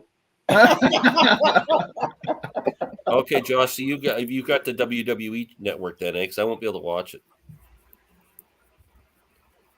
Jeez. Okay. I'm still hearing an echo somewhere. Are you? Yeah. I X'd out of that. I'm not online with that anymore. I'm not hearing it anymore, echoes. It could be coming through a headphone if somebody has a headphone. Not me. No, not me. Oh, I'm hearing an echo from me. Is it you? Hello. Little bit. It's probably like it sounds like it's coming through a headphone or something. There we go. Perfect. Okay. Where's the Royal Rumble tomorrow night? I know nobody wants to talk wrestling, but I can't remember where it is. Got me. Josh, my daughter is in San Antonio tonight doing SmackDown. So, in case anybody's interested. And she was at the Alamo. Yeah, that's crazy. Cool. Yeah. One of my bucket list trips is to see the Alamo. Rich, you probably the same age. When I was a kid, the thing I loved more than anything on earth was every week there was a Wild World of Disney that showed. Disney had a channel every Sunday night. Yeah. Yep. About twice a year they would show the Davy Crockett series Oh, with yeah. Parker. Yes, Parker. Buddy Ebsen was his buddy in the show, the sidekick. Georgie Russell. I loved that. Yeah. That was When good they would stuff. show that, I would lose my mind to watch it. So Oh, I watched that when they put it together as a movie. I watched that on rotation. yeah. As a kid, because I've always said the Alamo is my favorite historical event. So that My daughter's at that event. Then she's there for the Royal Rumble tomorrow. Then she's working it. Cool. Hey, Rob. Nice to meet you. I know everybody else. We've never met. Sorry. Nice to meet you. Poor host. no. No problem. This is Naked Steve. We call him. Yeah. No. What was the other one, Glenn? Daniel Boone was Fess Parker. That was. Yeah, I didn't like that one. That wasn't as good. No. That was No. the TV show after Davy Crockett. And Davy Crockett wasn't a TV show. It was like there was like 3 It was like specials, they were like continuing serials. story, and then Yeah, that was they were- it. I loved Bat Masterson and Have a Gun Will Travel. Remember those? Yeah. You can still watch some of those if you get like one of those Roku sticks and you see the Roku. Stop laughing, channel. Sam. Josh's comment cracked me up down there. Oh, Okay. I think I see a nipple. Speaking of Seinfeld, yeah. You'll have to pay for that, Glenn. What? Baldguyserhot.com? Is that the? You wanted a party, Glenn. It's Friday night and we got news. Yeah. Yeah, it's a party. It's not even 10 It's pretty o'clock. risque. Nah. Rob and Rich and I are going to take off our hats in a minute. Oh boy. I'll put my hat on. Yeah. Be a lot of glare if I took my hat off. Is an Alamo a rental car store? It is now, but when you're an old timer, it's the Alamo. Phil You have a Collins. Janet Jackson moment. Yeah. Phil Collins, a big Alamo aficionado. Who is? Phil Collins. Oh, that really? Yes. In fact, he had so many collectibles that he had bought that he actually donated it to them. Really? Yes. It's weird, You know who for else? a guy from England to be Yeah. into that. Ozzy Osbourne, another big one. Ozzy's a big Well, Alamo guy? He got he didn't arrested quite at the he Alamo. didn't quite pay it the same respect that Phil did. No. Oh, what do you do? Piss on it or something? Yeah. Yes. Yes. And then Pee Wee Herman, he went to the basement there. Yeah. Wee. No, I would love to go to the Alamo. I've heard the Alamo is underwhelming though when you're there because it's It's round. supposed to be really small. It's supposed to be tiny. It's like Dealey Plaza. When you get there, you can't believe how small it is in Dallas. Yeah, I was in the Air Force, and basic training was in San Antonio, and so you're right, Sam. It's not what you envision. It was kind of the same thing. My wife and I always wanted to go to. I always wanted to see Stonehenge. Yeah, and we went back in like 2005, and when we got there, I'm like, that's it. Wow. It was kind of disappointing in the same way. Yeah. It was like the vacation movie. Did you push it over? It was kind of like the European Vacation. or Yeah, I was the ugly American. No, I still want to go to the Alamo. I mean, San Antonio itself just looks awesome, like the river cruise, like the river walk, and everything like that. But you're too young to have a bucket list, Sam. Am I? Yes. While you're there, hit Austin on the way, Sam. That's your kind of town. I would love to go to Austin. Well, me too. Especially now that I've already seen Nashville, I would love to do Austin next. Yeah, Austin would be incredible. But I would do Texas in the wintertime, no doubt. Because I hate the heat. Yeah, I don't blame you. Yeah. Going down there, 120 degrees in San Antonio, it's a hard pass. Yeah. Josh, what a way to first meet Steve. Yeah, you went from Yeah, that's what I was laughing at there. Oh my God! And this is on YouTube until you take it down, Glenn. Yeah, I'm never taking it down. They stay up. But now, Staying up now forever. as a matter of fact, we're all going to do individual videos tomorrow saying, check out the live feed at 1 hour and 57 minutes. And there you go. Your subscriber rate might really go up, Steve, because maybe, or I'm surprised Gary must not be watching anymore, else he would have thrown in a comment by now. Yeah, he bailed on us. Yeah. So what were you doing, Steve? Just Don't like even Larry answer Graves goes to bed at like 6 o'clock at night. For me, if I don't have anything going on, that's normally 8 o'clock's about bedtime. Yeah, and you actually go to sleep. Oh no, I won't go to sleep probably till 11:30, just because I have a hard time falling asleep. But I get up at 4 normally. Well, you might have a hard time falling asleep because you're going to bed at 8 o'clock. I just well, if I fall asleep at 8 and I get up at 4, that gives me the 8 hours I need. It shouldn't matter. Oh no, but I just don't get it. Yeah, I sleep horrible. I can't even get my 7-year-old to go to bed at 8 o'clock. Yeah, I mean, I'll sit up all night listening to podcasts. I sent Sam one the other day. I came across a podcast about the birds. Yeah, I haven't listened yet. I was working at home today, so I was just spinning records. But it's on my list for sure. It'll actually probably be when I'm in the office on Monday. Because in the office I have a lot. You should start an OnlyFans page. Yeah. All right, Blues guy, you just got a sub. I think I burned the irises out in my eyes. I'll tell you that. It's an image I'll never get out of my head. Oh, Glenn, just think you got this and a granddaughter in the same week. I know, incredible. One extreme to the other. Mm-hmm. Yeah, one is a beautiful gift, and the other is Steve. Oh, I love you. The comedy has to roll here. You know you're old when somebody calls you at 9 and says, "Did I wake you?" Hey, one thing I always like to ask people when I first meet them is, what was your first concert? Rob? What was my first concert? Yeah. My first concert was when I was, I think I would have been 14 or 15, and I went to see Don McLean. He came to my hometown. Oh, okay. I love the song American Pie. This was obviously pre-internet, so it was kind of intrigued with what that song was all about. So he came to my hometown, and I went and saw him, and he was great. Okay. Nice. Very good. What was yours, Sam? Well, fittingly enough, because I'm so young and youthful with my music picks and such. My first concert was with my mom and dad, 2009, 9 or Wiggles? 10. Gordon Lightfoot. Nice. Yeah. Okay. Yep. And then I saw him again early last year with my dad again. And that's a story into itself. But Rich, what was yours? Rich was Al Jolson. No, Hoagie Carmichael, I think it was.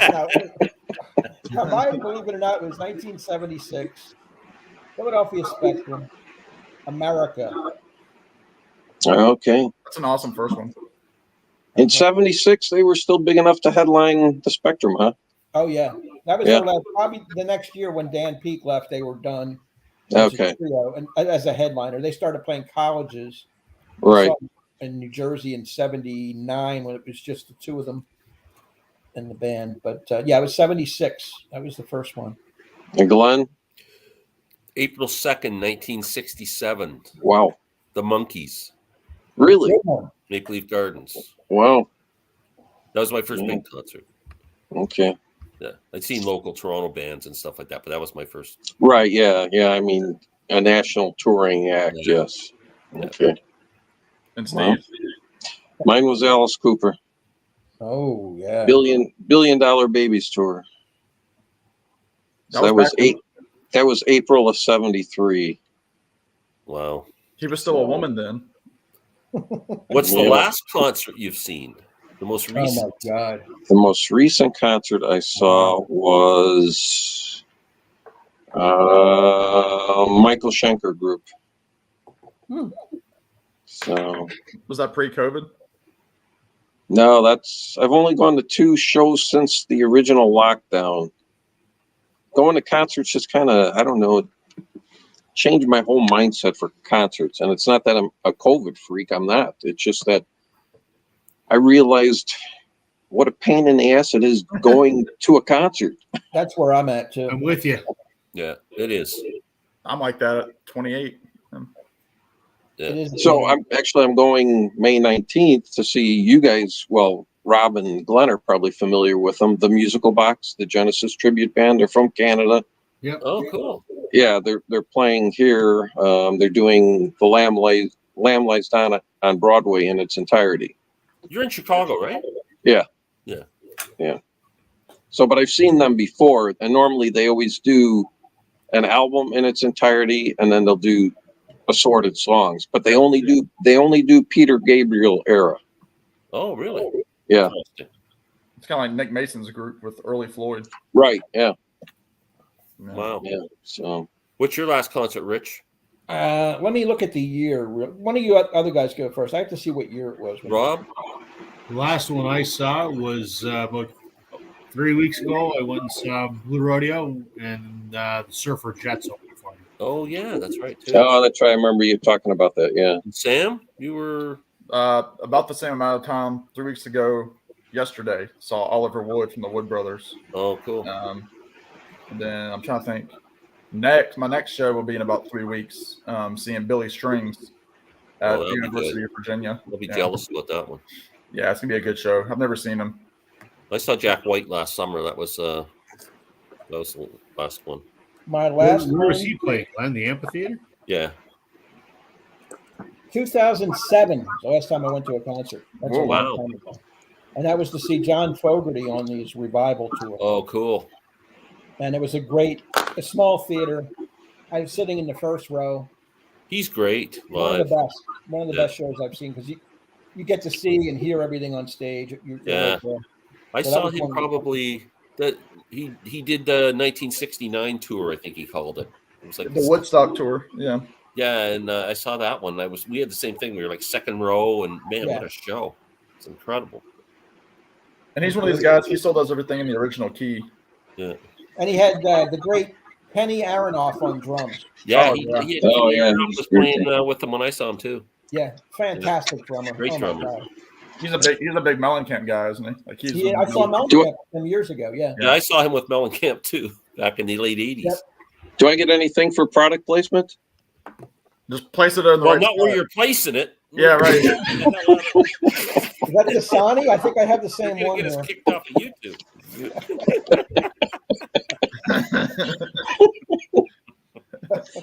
Well, that would be your channel being Yeah. shown the door, Glenn. Steve, being from Chicago, actually, no one's going to care about this but me, but I'm a big fan of a jazz musician from Chicago, Patricia Barber. Don't know her. You don't know her? She plays every Monday night at a place called the Green Hotel or the Green Room or something. There's a green room, yeah. Yeah, she's incredible. Okay. I'm not a jazz guy, so. Oh, yeah, then you might not. But she does some real kind of weird, like she does a version of Ode to Billy Joe, the Bobby.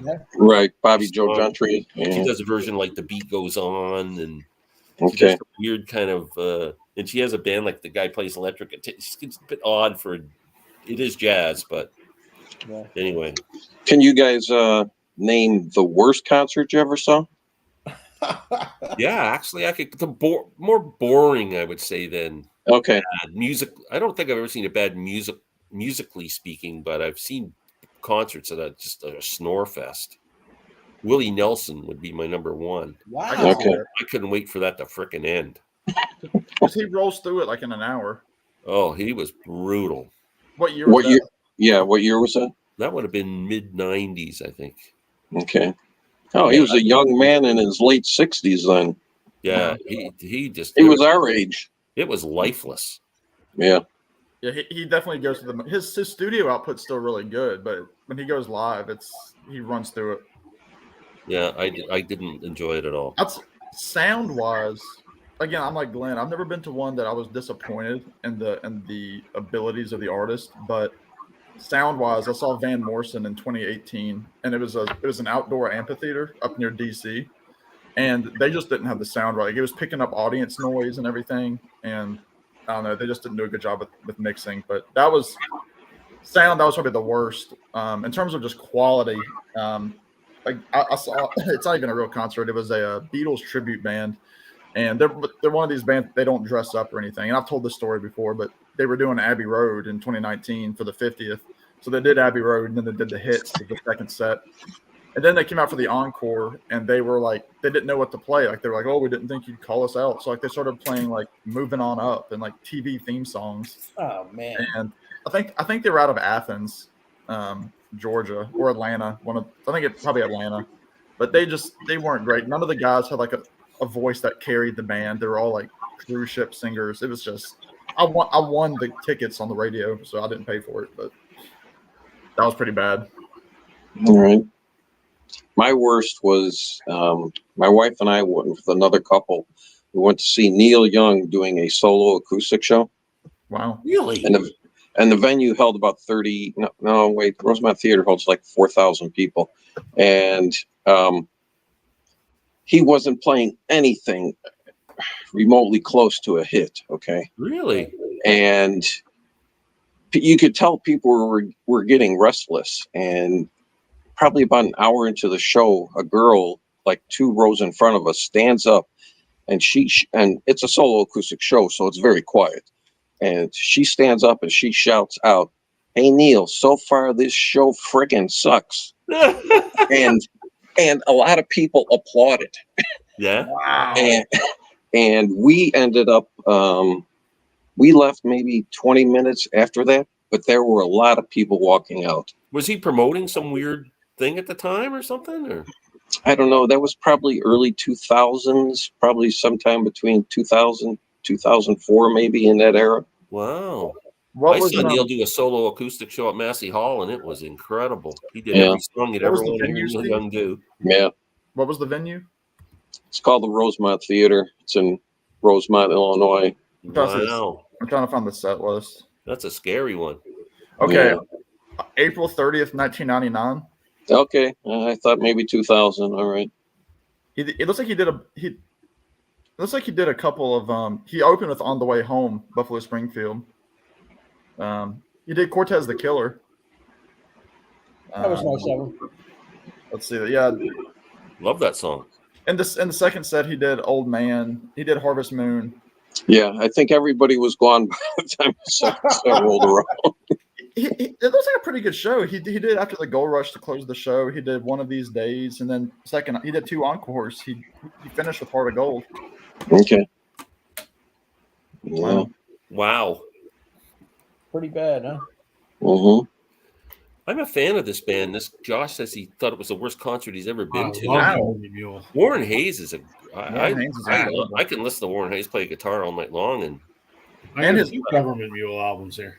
if Alan Woody was in the band back then before he died, and oh my god, Yeah, I like Government Mule. I like some of their stuff. yeah. I've got Dosage, and I've got 3 or 4 Yeah. other albums. And they His, put a once- live album live at the Roseland Ballroom. Great live album. His brother couple- owns a record store in Asheville, which I've been to, and it's got all the artwork that they use on the Government Mule albums. Oh, cool. His brother does all the artwork. Yeah. Anything at C&E was bad, horrible sound. It depends where you sat. That was the problem with those outdoor venues. If you're sitting close, it was okay, but if you weren't, it's just the sound just disappeared. Worst sounding concert, Clapton on the Journeyman tour. Huh. I think I love anytime I've that been to a bad show, sound wise, they were like old antiquated sound systems when you'd go to hockey arenas and sit in the top row of the last row of the thing. It was just a big echo and you couldn't hear anything. Yeah. Lots of those. Journeyman's a good album by Clapton. I like it. Journeyman's a good album, isn't it? Is that what you said? Yeah, Yeah, it is. I like it too. It's one of my favorite Clapton albums, actually. me too. Greendale, 2003, 2005. Yeah, I'm not a big Greendale fan. I gave up on Neil this year. He's putting out too much product. He's saturating himself. It drives me crazy. Every month there's another Neil Young live album or a He's studio album, you know? he's one of the ones playing at the Willie Nelson show for the Hollywood Bowl. It's gonna be is he? Yeah, he hasn't played since 2019 because he said he was kind of done with touring because it was just a wear and tear on him, and then COVID kind of took it out of him. He said. Well, he said he'd only play in places now that have some kind of That are climate green. control Yeah. or sun. What's going on? Yeah, that are environmentally savvy. Do you think they're all a bit hypocritical over the David Crosby? Yes, I think they're all hypocrites. I was just going to say, how is Neil getting to that venue, to that green venue? Is he Yeah. riding his bicycle there? Yeah. I've heard he's going to park his crazy horse out back. You know. No, but I Okay. just mean in the way they've responded to David Crosby's passing. Like they wouldn't talk to the guy. They hated his guts. Now he died. Oh, well, you know, David was the best, and he was the anchor of this, and he was the anchor of that. Like, just don't say anything at all. You wouldn't make friends with him when he was alive, and now you're going to jump in his corpse, and Right. Yeah. a little late. Well, they know they have to for the fans. Is their Yeah, thing. well, bullshit. Well, see, the thing that like, Don't be a 'cause they were- hypocrite. he was still getting along semi with Steven because Steven was always the mediator. In that Yeah, group. but he wasn't with Nash or Neil Young. Or They Neil, didn't have anything to do with him. They hated him. He hadn't talked to Neil since 2014, Yeah, and Nash for probably about 3 or 4 years. yeah. So Um, just like screw off. McGuinn never said anything. Roger McGuinn never said anything. No, But probably for that reason, he's like, "Why would I say anything?" exactly. Just shut up. Yeah. And I don't think Joni Mitchell didn't say anything. You I know it. already said what you thought when you didn't speak to him for 10 years. Right. Yeah. Yeah. I agree with Martin here. Much smaller shows are better. I do too. Yeah, I think Agreed. that's pretty common as you get older. Yeah. You want to be in a smaller venue. Yeah. Yeah. Ryan Adams has come up with 6 albums this year. Yeah. I don't know if any of them were actually physically that's- produced or they're all just online. They're all That's because digital. Ryan Adams tanked his career and he needs some money. So Yeah. He's just maybe recording. maybe he should stop abusing women. Yeah. He's just re-recording other albums by other Yeah. people. I haven't listened to any of them. No. I was a fan. I at one obviously own Ryan Adams 1989. I think it's fantastic. point. Yeah. That was the first one he ever did. And he actually was a physical. Seriously, But it was a good album. Actually, I Yeah. enjoyed He it. got good reviews, I remember. Yeah. But he's also done. I think he did Nebraska. He's done Yeah. What's the Story, Morning Glory, Blood on the Tracks. I didn't know that he did What's the Story, Morning Glory. That's interesting. Yeah, that was one of the last ones he just did. I'm gonna have to give that a listen because that's He What's did the that Story really. sound? What's the story? Morning Glory. Wow. Yeah, Yeah, that's got to. He's just sitting in his basement recording other people's stuff. Like, Okay. I like his Cold Roses album. That's a really good album. Yeah, I like the Heartbreaker one. That's my favorite. somebody gave me the is it Whiskey Town? Whiskey Town. Whiskey Yeah. was a good band. I think JT gave me that. Yeah. I Yeah, listened to like it. Didn't stick what's with the me. one? I like Demolition. Isn't it an album of his, Demolition? I saw Ryan sure. Adams and the Cardinals at Telluride in Colorado. Mm. They're one of the acts. He had his day for sure, and there's early 2000s were his peak. But Romeo and I've not heard Romeo and Juliet's best album. I don't know that one. one of the one of those songs that I wish that I would have written is Romeo and Juliet by Dire Straits. I Yeah. think that's Oh, a yeah. perfect song. My Perfect favorite song. Dire Straits song. Oh, it's so good. Yeah, Mark Knopfler would be cool to see live. yeah, You would. he would be cool to see live. Criminally underrated as a guitarist. Yeah, Oh yeah, he's a great guitarist. He's got that slick, just that polished sound. It's just it's him on any kind of session. No, it's him. he's the got a unique signature sound. Eh? Yeah. I just recently on 2 different CD box sets got his solo albums. It's like from I don't know 91 to like 2000, and then 2001 to 2016. It's like 11 albums, but you can get both of those sets for like a total of $75 Wow. on CD. So He's He's good. done some like folk stuff, hasn't he? It's like some of his albums are like really folky. Yeah, It's- he's got an yeah, album called it's all over. Rag Picker's Dream. It's almost like an acoustic version of the way he plays guitar. There's a lot of really like Irish type songs on it. Yeah, yeah. I knew he did like a Mhm. traditional It's a Irish double album. CD, and it's really good. Yeah. They're another group that they're kind of like they're a lot like CCR with the brother dynamic. Just Yeah. because they were inducted in the Hall of Fame in 2018, and Mark I'm Knopfler. surprised they've never toured again. They must have some anniversaries coming up. When was Brothers in Arms? 1980. It's 85, I think, isn't it? 85, 86? It's got to be. He Just just with the brother dynamic, the Kinks have that problem too. They've always had the issue. Yeah. Yeah. the Knopflers hate each other. Knopflers, the The Kinks. Knopflers hate each other too? Yeah, oh yeah. Oh yeah, yeah. Wow. The Gallaghers, obviously. Gallagher's. Well, the Gallaghers, yeah. It's crazy. I didn't realize the Knopflers were that contentious, but Yeah, they were like Tom and John Fogerty. Yeah. okay. Wow. Rob, did you listen? Because I know Rob's a big Oasis guy. I really like. Did you listen to Ryan Adams? I just sampled a couple, and That stinks. I have shit that smells better. That's what I'm talking about. That's a Rich Strickler comment. Yeah. Well, there we go. Shoot from the hip, Rob. Yeah. I mean, no, granted, I only listened to 30 seconds of 3 different songs, and No, that's what I did with Bob Dylan with the Blood on the Tracks. I was like, I can't do this. Can I mark you down as undecided on that? Rob? yeah, please do, please. No, Rob, the newest single from Noel Gallagher. What did you think of it? Loved it, Loved it. Fantastic. absolutely loved it. It sounds like a classic Oasis. I was always a Noel fan because he's the too. brains of that band, and a great songwriter. Yeah, he plagiarizes a fair amount, but he's still a great songwriter, I think. And post Oasis, I hated BDI, and I always thought Liam was His more of voice a was hot. Yeah. more of a jackass than Noel, and his voice from about 2003 onward just got nasalier and Just nasalier. bad. A lot of cocaine. Right. So I sort of followed Noel, and I loved the first 2 High Flying Birds records, and then it got a little bit too sort of Ryan Adams, well, right, very production. right. oriented. And then Liam actually put out a really good not his last one, the one before was Why Me Why Not was really, really good. Yeah, and then for what it's worth, whatever album that was on, the first one, Yeah. that's killer too. Yeah. And So then I was- all those live albums in between. Yeah, so I've been kind of leaning to Liam lately, but then when I heard this first Noel song, I'm like, that is the Noel we've been waiting for the last decade and a half. Yep. I agree. And what's funny is Liam, he would. I'll be all in for a Oasis reunion because he still tours with what's his name, Buckethead. Yep, Bonehead. Buckethead's from Bonehead. GNR. Right. Yeah. Yep.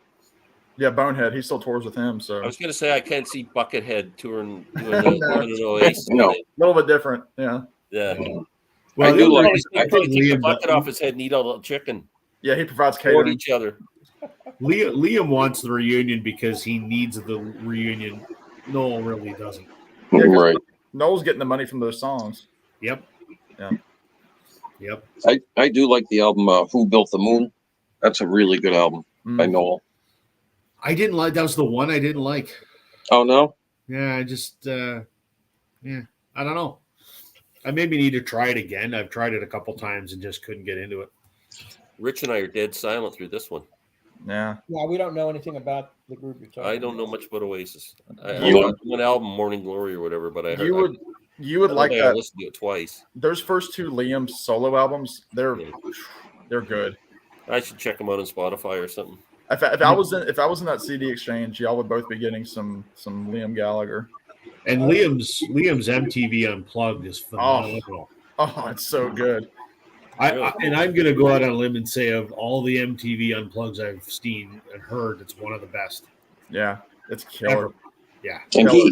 he is also to me one of the best interviews, Noel Gallagher. Yes. No.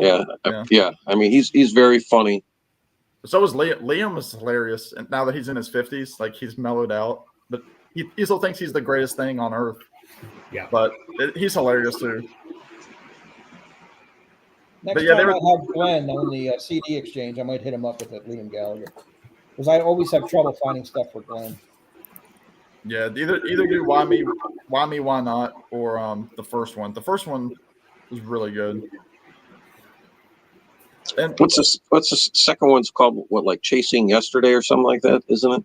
for Noel, For Noel. I have it on CD. I can picture the cover. I think it's called Chasing Yesterday. Oh, Rob's going to check his. I'm looking to. Chasing Yesterday from 2015. Yeah. Now that one I'm not wild about. Yeah. This is- Alex, if you want to come up with us, come on up. I don't That's think the it's second one. Yeah. That's it. Yeah, that one I'm not that wild about, I but put a thing there for you. I loved it. I thought this one was the best. I like that one too. Yes, I saw him on that too. I saw him on that tour. In fact, Oh, really? I've never seen him and I want to, but this is super Yeah. great. and he had a great band called Mona open up for him. Ever heard of them? Yeah, very very good. They sound a lot like you too, actually. Oh, wow. Well, didn't Noel had that? He had a kind of an unplugged album, didn't he? It was like a charity album where he did I Am the Walrus or something on it. Yeah. Yep, That's the Rob's first got time- it. Yeah, that's the first time that I heard him without Oasis. Sorry, guys, we won't keep talking about Oasis. Bring y'all back. That's okay. Great interview. I can't understand a word either of those guys are saying unless they are singing. That's funny. They What's it got really called? heavy British accents, eh? That's the one. Yep. It's called The Dreams We Have as Children. It's live from Okay. the Royal Albert Hall. It is Yep. phenomenal. Yeah. What are the covers on that? He does Beatles songs, doesn't he? He does All You Need Is Love. He does it with Paul Weller. Oh, that's right. Yeah, it's phenomenal. The version of Half a World Away Oh, is just it cools down my spine. blows the studio version out of the water. Absolutely. I think this was only, if I understand, Hold on. this was only given out with the Sunday Times in England. This was the only way you could get this CD. You can't actually. Oh, You can't order that on Amazon, huh? No, There I you got it are. off eBay. Okay. Alex. Hey, Alex. Why I couldn't see you backstage because my comment thing was blocking your picture at the bottom. It was just like meeting a regular rock star, Glenn. I was just waiting backstage for an hour, hoping you would come out. Yeah, and I'm like the greet me. Rolling Stones. I come out 2 hours late. That's Hey, right. Alex, take your top off. Yeah, you got to do this naked. Look, you got to pay Alex, extra for who that. hasn't met Alex before? I don't know if Alex have we met. Like, No, how you actually, doing? I'm just a longtime fan, but this is my first time like talking or on a show or whatever. So this is really exciting for me. oh, very cool. Well, Nice to meet you. You Sam, You must lead a very boring life. Naked Steve. We got Naked Steve. How'd you know? We got What you got Hot there? Sam, Naked Steve, Yep. Rob, and Rich, and myself. Glad that you joined us. I'm glad. Thanks. Where are you out of, Alex? I'm in Columbus, Ohio. Oh, Yeah, okay. But neighbors. I've connected with Sam a couple times because I spent a number of years down in Charlotte, North Carolina. So there's a little bit of, I've had enough Bojangles and cookout in my life. And so that's the. You live Yes, in the sir. land of the worst hockey team in the NHL Yes, right sir. Well, man. and Glenn, I'm actually a St. Louis Blues fan, which is even worse. So I mean, my two teams are they're all terrible. now. And we're not even going to talk about the Blackhawks. At least it's not the Toronto Maple Leafs. Well, hey, they're about the third best team in the league. Let's say, is that a Habs hat there, Rob? You betcha. Nice. I will say one of my bucket list moments was I was in Montreal several years ago for a conference, and I was like, I have to find a way to go to a Habs game. So I did. It was at the Bell Center, and just like, what an experience! It was just crazy there. It defies description. You have to be. Yeah. A hockey game is a hockey game. A hockey game at the Bell Center is something else. I saw it's games at all the in French. Montreal Forum. That would be even better. Yeah. Wow. Woohoo! St. Louisian Louisian. here. Yeah. I've been I to St. love Louis. St. Louis, but yeah, the hockey team, we got some problems right now. I have not seen my granddaughter yet. Monday's the day. Seattle Kraken off to a good start. Yeah, they're actually second year. They're playing great this year. Enough hockey. Rich, are you gonna be quarantined all weekend to watch the Eagles, whether they win or lose? Absolutely. Can't wait Yeah. for it to kick off on Sunday at 3.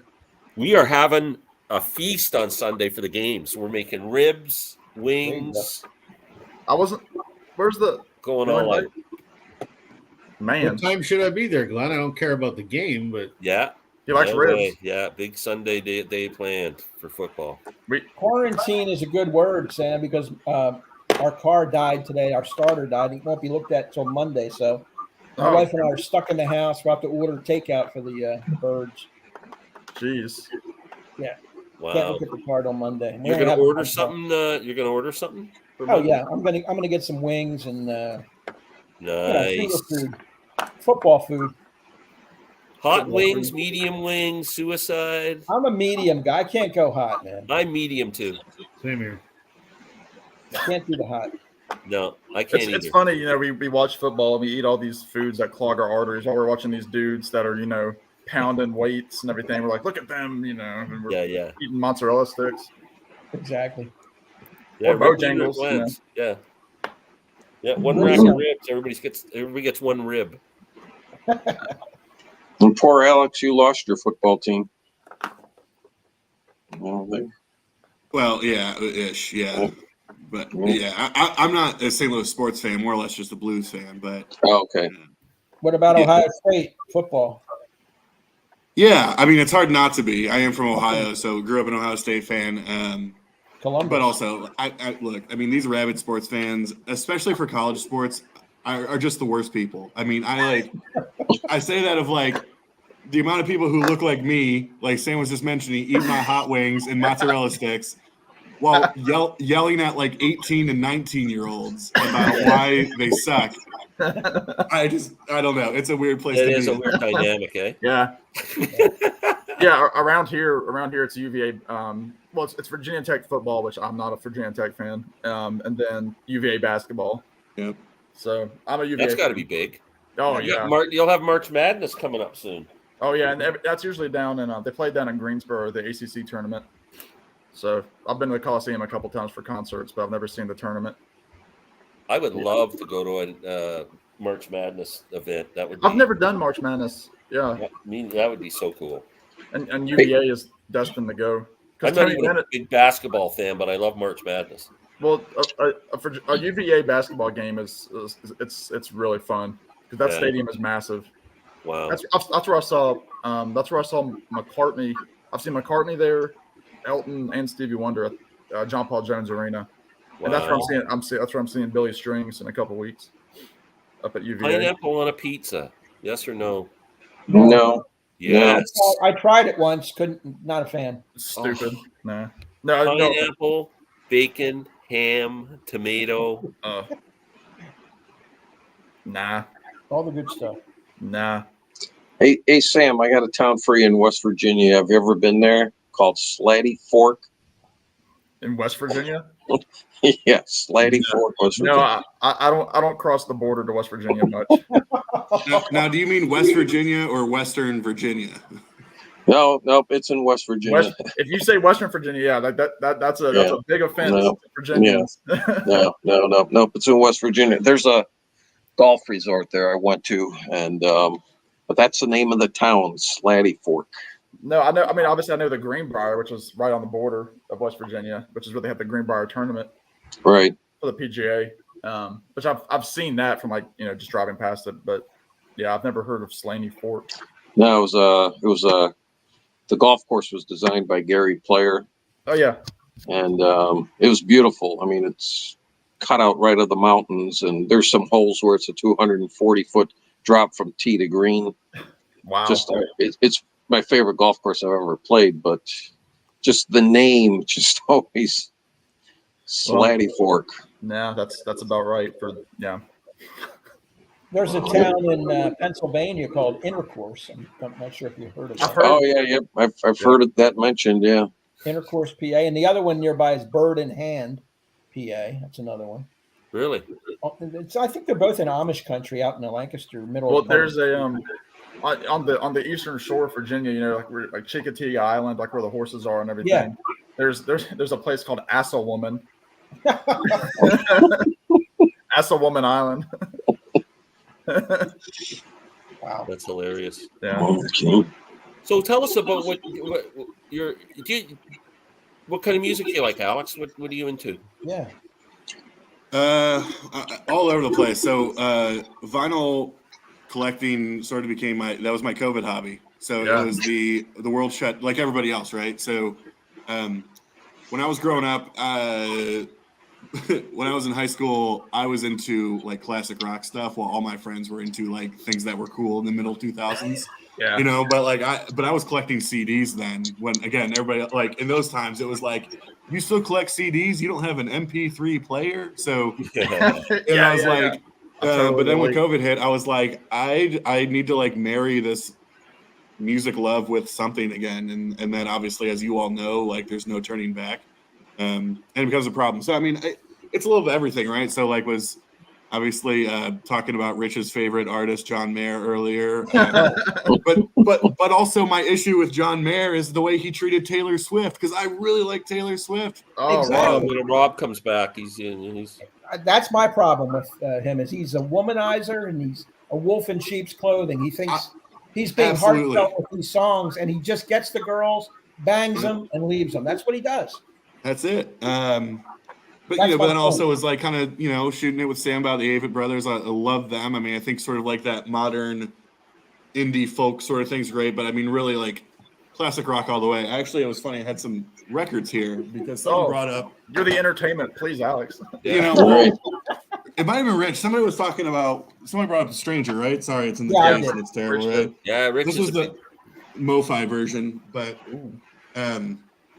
whatever, for whatever that's worth. And then It's a perfect album to 10. yeah, it's the greatest hits album. This is actually funny because Glenn brought this up, I think, on a stream with Larry about this record. Oh yeah. I don't like it. So Lou Reed is one of these people. I have no reason to like this man. He's not a good singer. He's not a good guitar player. His writing's fine. His albums sound like garbage. I kind of like it. Dang. Shots. I love that. I'm a Lou Reed completist. That's But kind of this like is- that's kind of like Glenn's pizza. It's just got a bunch of crap, but he likes it. Yeah.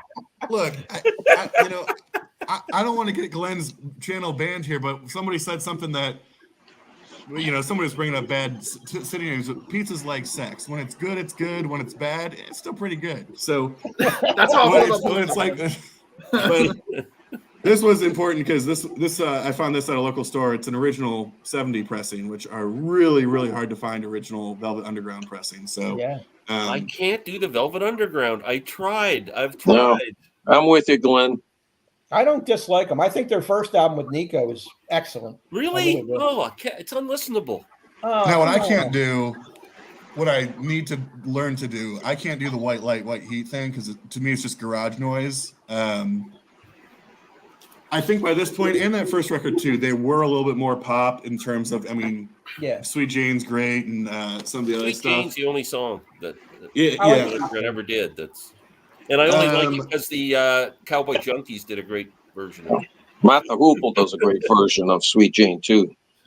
Who did? Oh, yeah, Martha Hoople do a Martha great Hoople. version of Sweet And Jane. Martha Hoople do a great they version. do. They do a very They good did. version.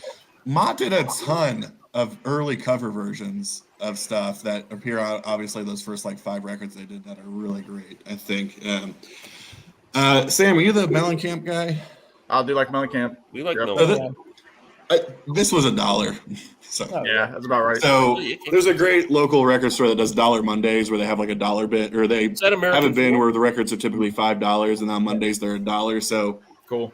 it kind of just ends up being the place that I'm like, oh, cool. Like I don't have that record, and it's You can $1. fill it And in, then yeah. Glenn, There's some good tracks on that album.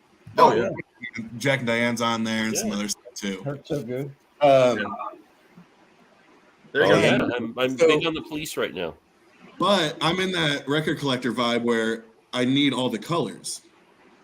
Oh, So the Police debut came in 4 different I didn't know that. colors. I think I So had they the have a yellow red, one. a green, a yellow, and a blue. That's That'd the be album I yellow. don't have yet. Yeah. Um, And I didn't know there was So- different colors. Like I'm not a completist, so I don't need the color. I don't need. Yeah, I'm I not just a need collector. one. I wouldn't do that either. Yeah.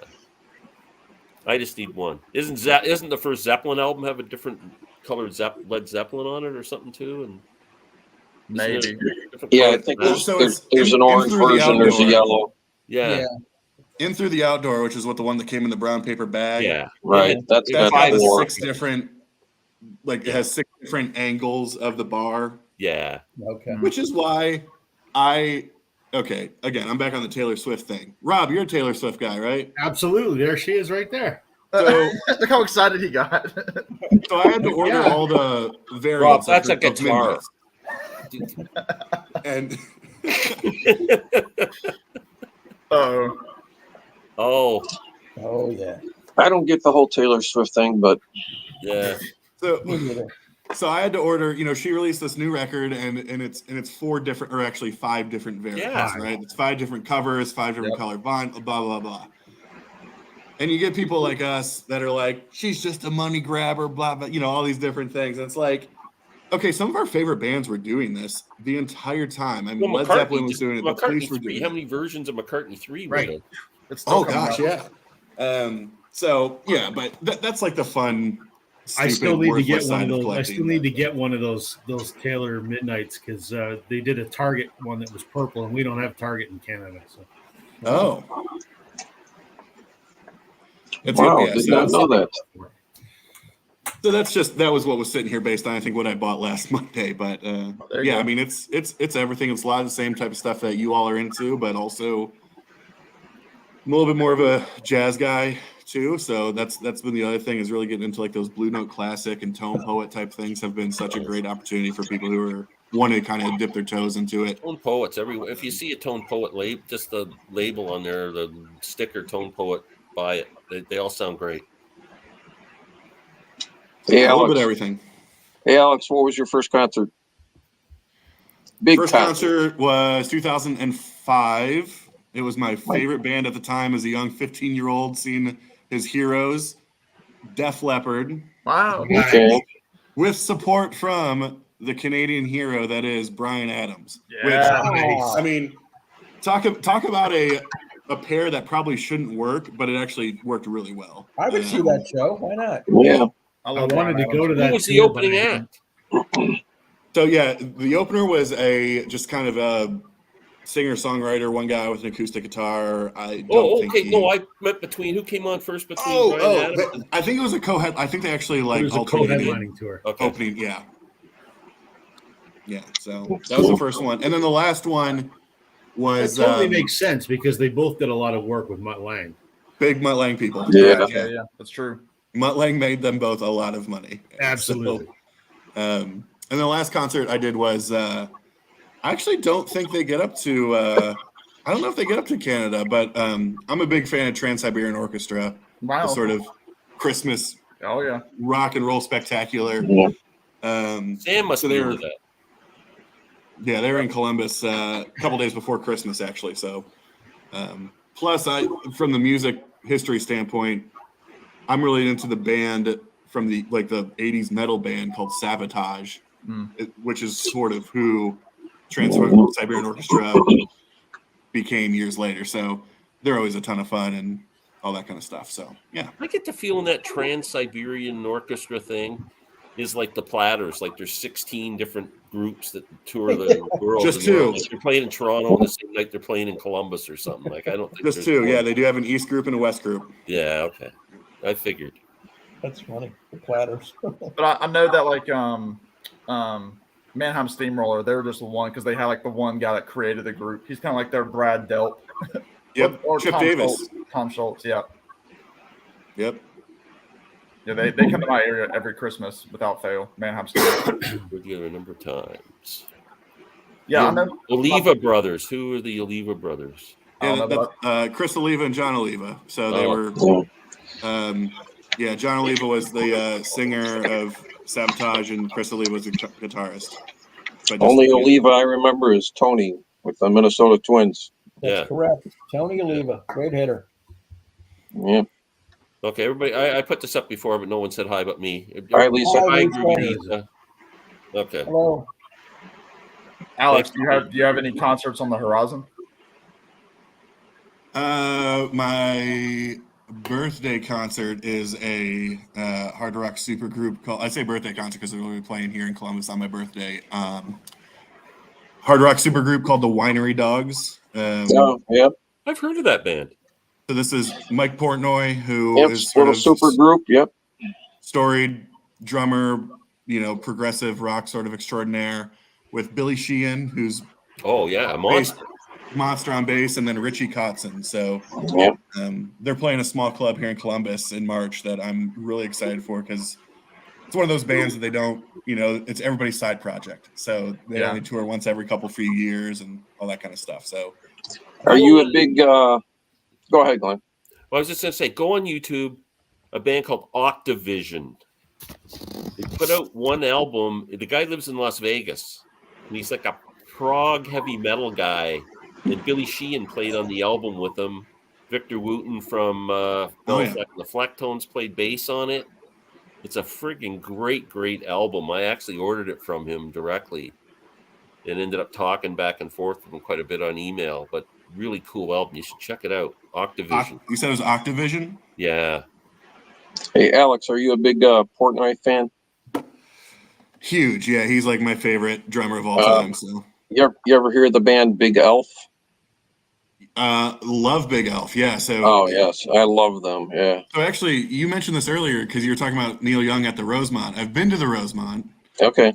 To see Dream Theater, and they were being supported by a couple of other progressive rock bands. But he played, I think, on Into the Maelstrom, something like that by Big Elf. Yep, that's the album he played on. I love Cheat the Gallows. Cheat the Gallows, yes, that is a great album. Glenn, I heard that. Glenn, you'd like that album. Yeah? Yeah, because you like Porcupine Tree. I think you'd like it. Wow. Interesting. That was one of those albums that was a modern record that married all the classic stuff that I love. So it was Deep Purple meets a little bit of Black Sabbath meets like Beatles type harmonies. I mean, it was like kind of all over the place. But yeah, Cheat the Gallows. I love that record.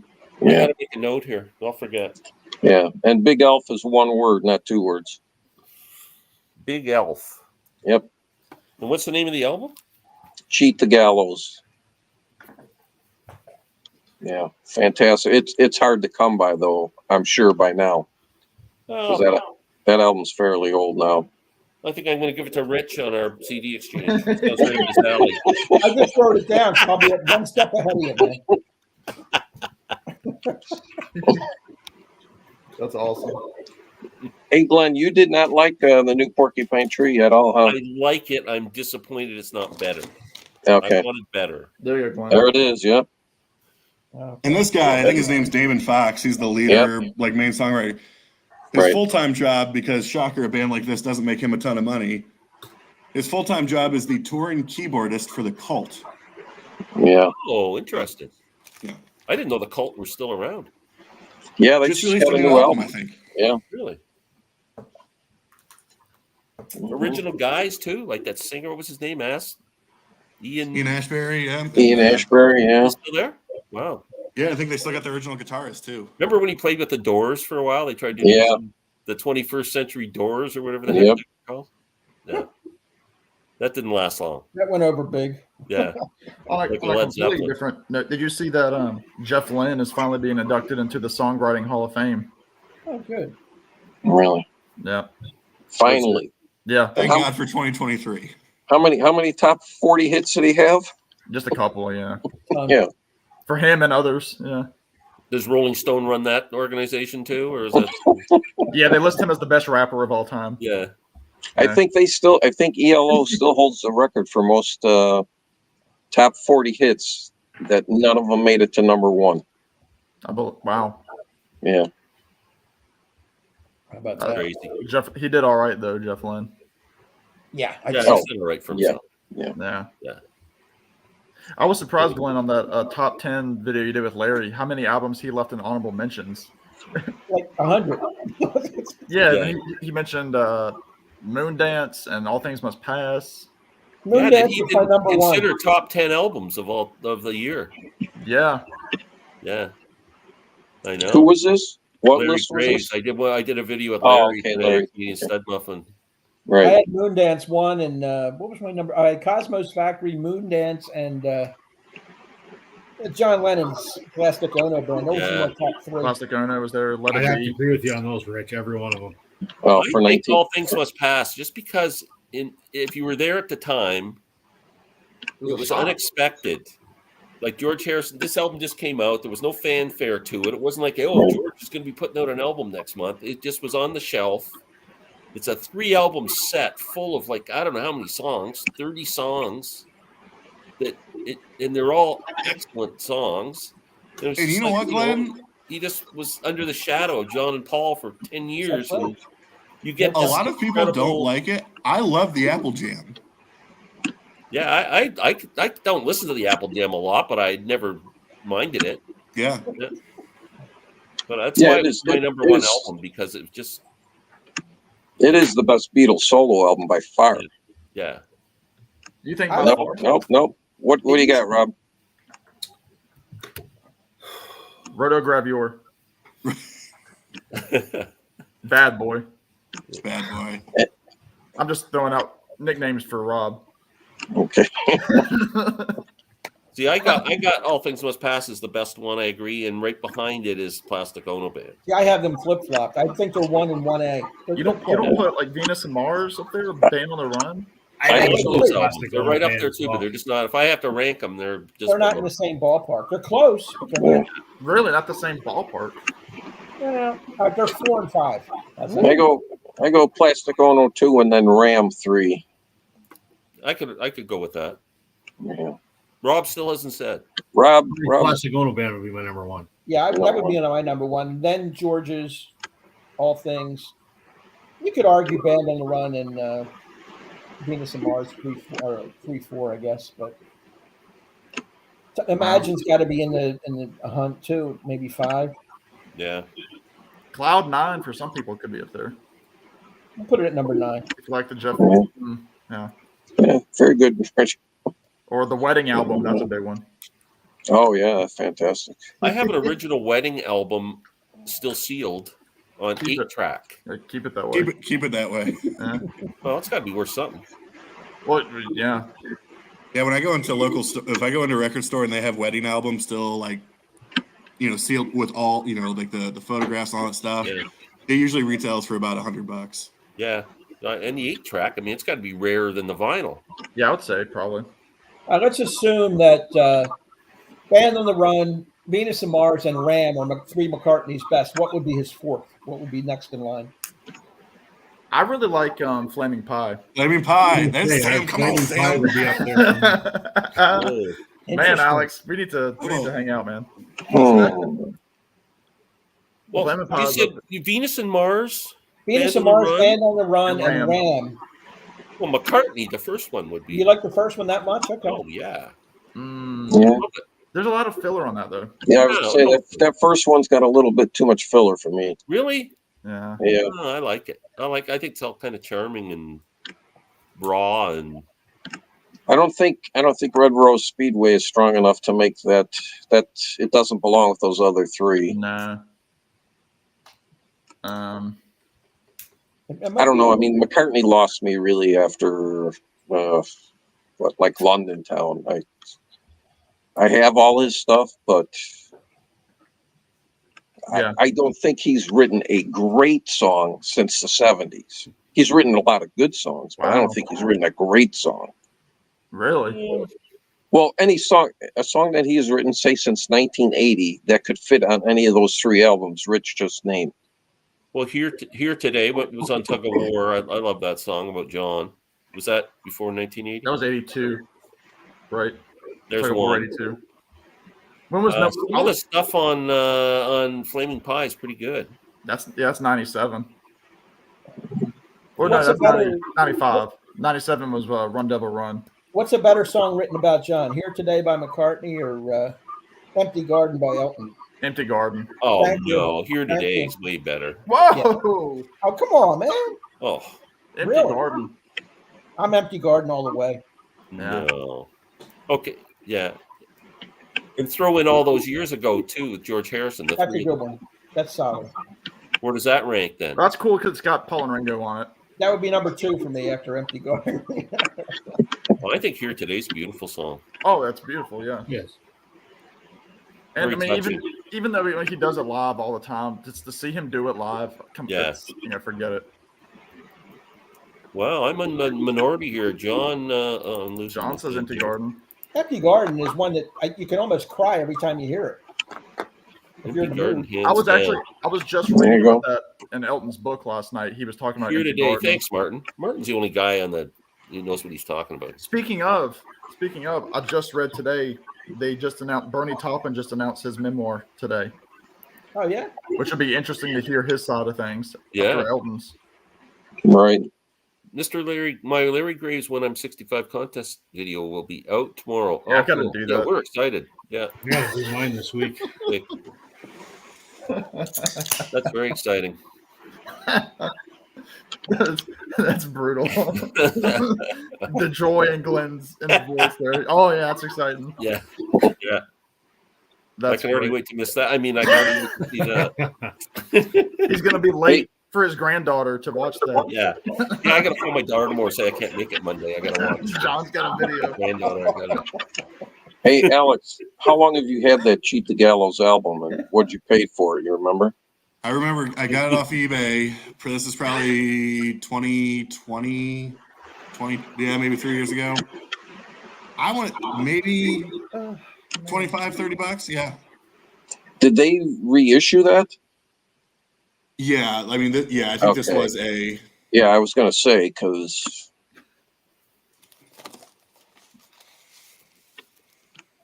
that had a limited pressing. I can't see getting that for 25 bucks. Is that still a band that's in? Are they still around? I don't think they tour anymore. I don't think they record. I saw them open up for Porcupine Tree. In fact, Oh wow. yeah, that was on the Incident tour. Your granddaughter's very first YouTube video. Yeah, maybe that's what I'll do. I'll watch it with her when we get there. Sure. Looks like Glenn. There's going back to the conversation about 2023 releases we might be looking forward to. Steven Wilson's due for another solo record. He is. Yeah. He was working on another concept album. So that's the hope. He doesn't like the word prog or progressive. He disowns that word. but his last album that he did was basically like an electro pop record. It was. He was doing power pop. And stuff. which, fine. Yeah, it's Steven Wilson. He can do whatever he wants, but it's a big concept record, which checks my box. And he's getting back with, I can't think of her name, but the female singer that was on. Nanette Tayeb. Nanette, yes. Who, To the bone. What a voice. What a voice. And so he posted a few things on social media that they were doing some takes together. And so those two things alone, I'm in. Yeah. I saw the Hand Cannot Erase tour at Massey Hall, and she played with him. Man. And that woman can sing. And what a performer. She is amazing. I've been trying to get her albums. You can't get them. They're expensive, man. Yeah. What an incredible vocalist. And that was the tour when he got laryngitis. And he couldn't do some of the shows. And she did the whole Hand Cannot Erase album herself without him singing. He was just playing the guitar. I would have just loved I'd probably prefer it that way. I would have loved to have heard it like that. Yeah. That first song on Hand Cannot Erase, I forget the name of it, but that is so Rush, that song. Yeah. Oh, yeah. Can you picture it? It starts off with the piano and the thing, then all of a sudden, yeah, very Rush. Mm-hmm. Yeah. That's one of my top albums of all time. Really? Wow. Top 10. 10 of all time. Yeah. Wow. For a man of your advanced age. I absolutely love that. I'm with you there, Glenn. That record to me, I mean, I would put up against any. I put up against anything, and especially like the story too, the background behind like the concept is like, and it's such. I mean, it is. I'm always into music that is actually able to like grip you emotionally. Yeah. And that one does. I mean, especially with Nanette and her singing too, and what is that Routine when she does Routine and yeah. And the last song, Hey Brother, then they did yeah.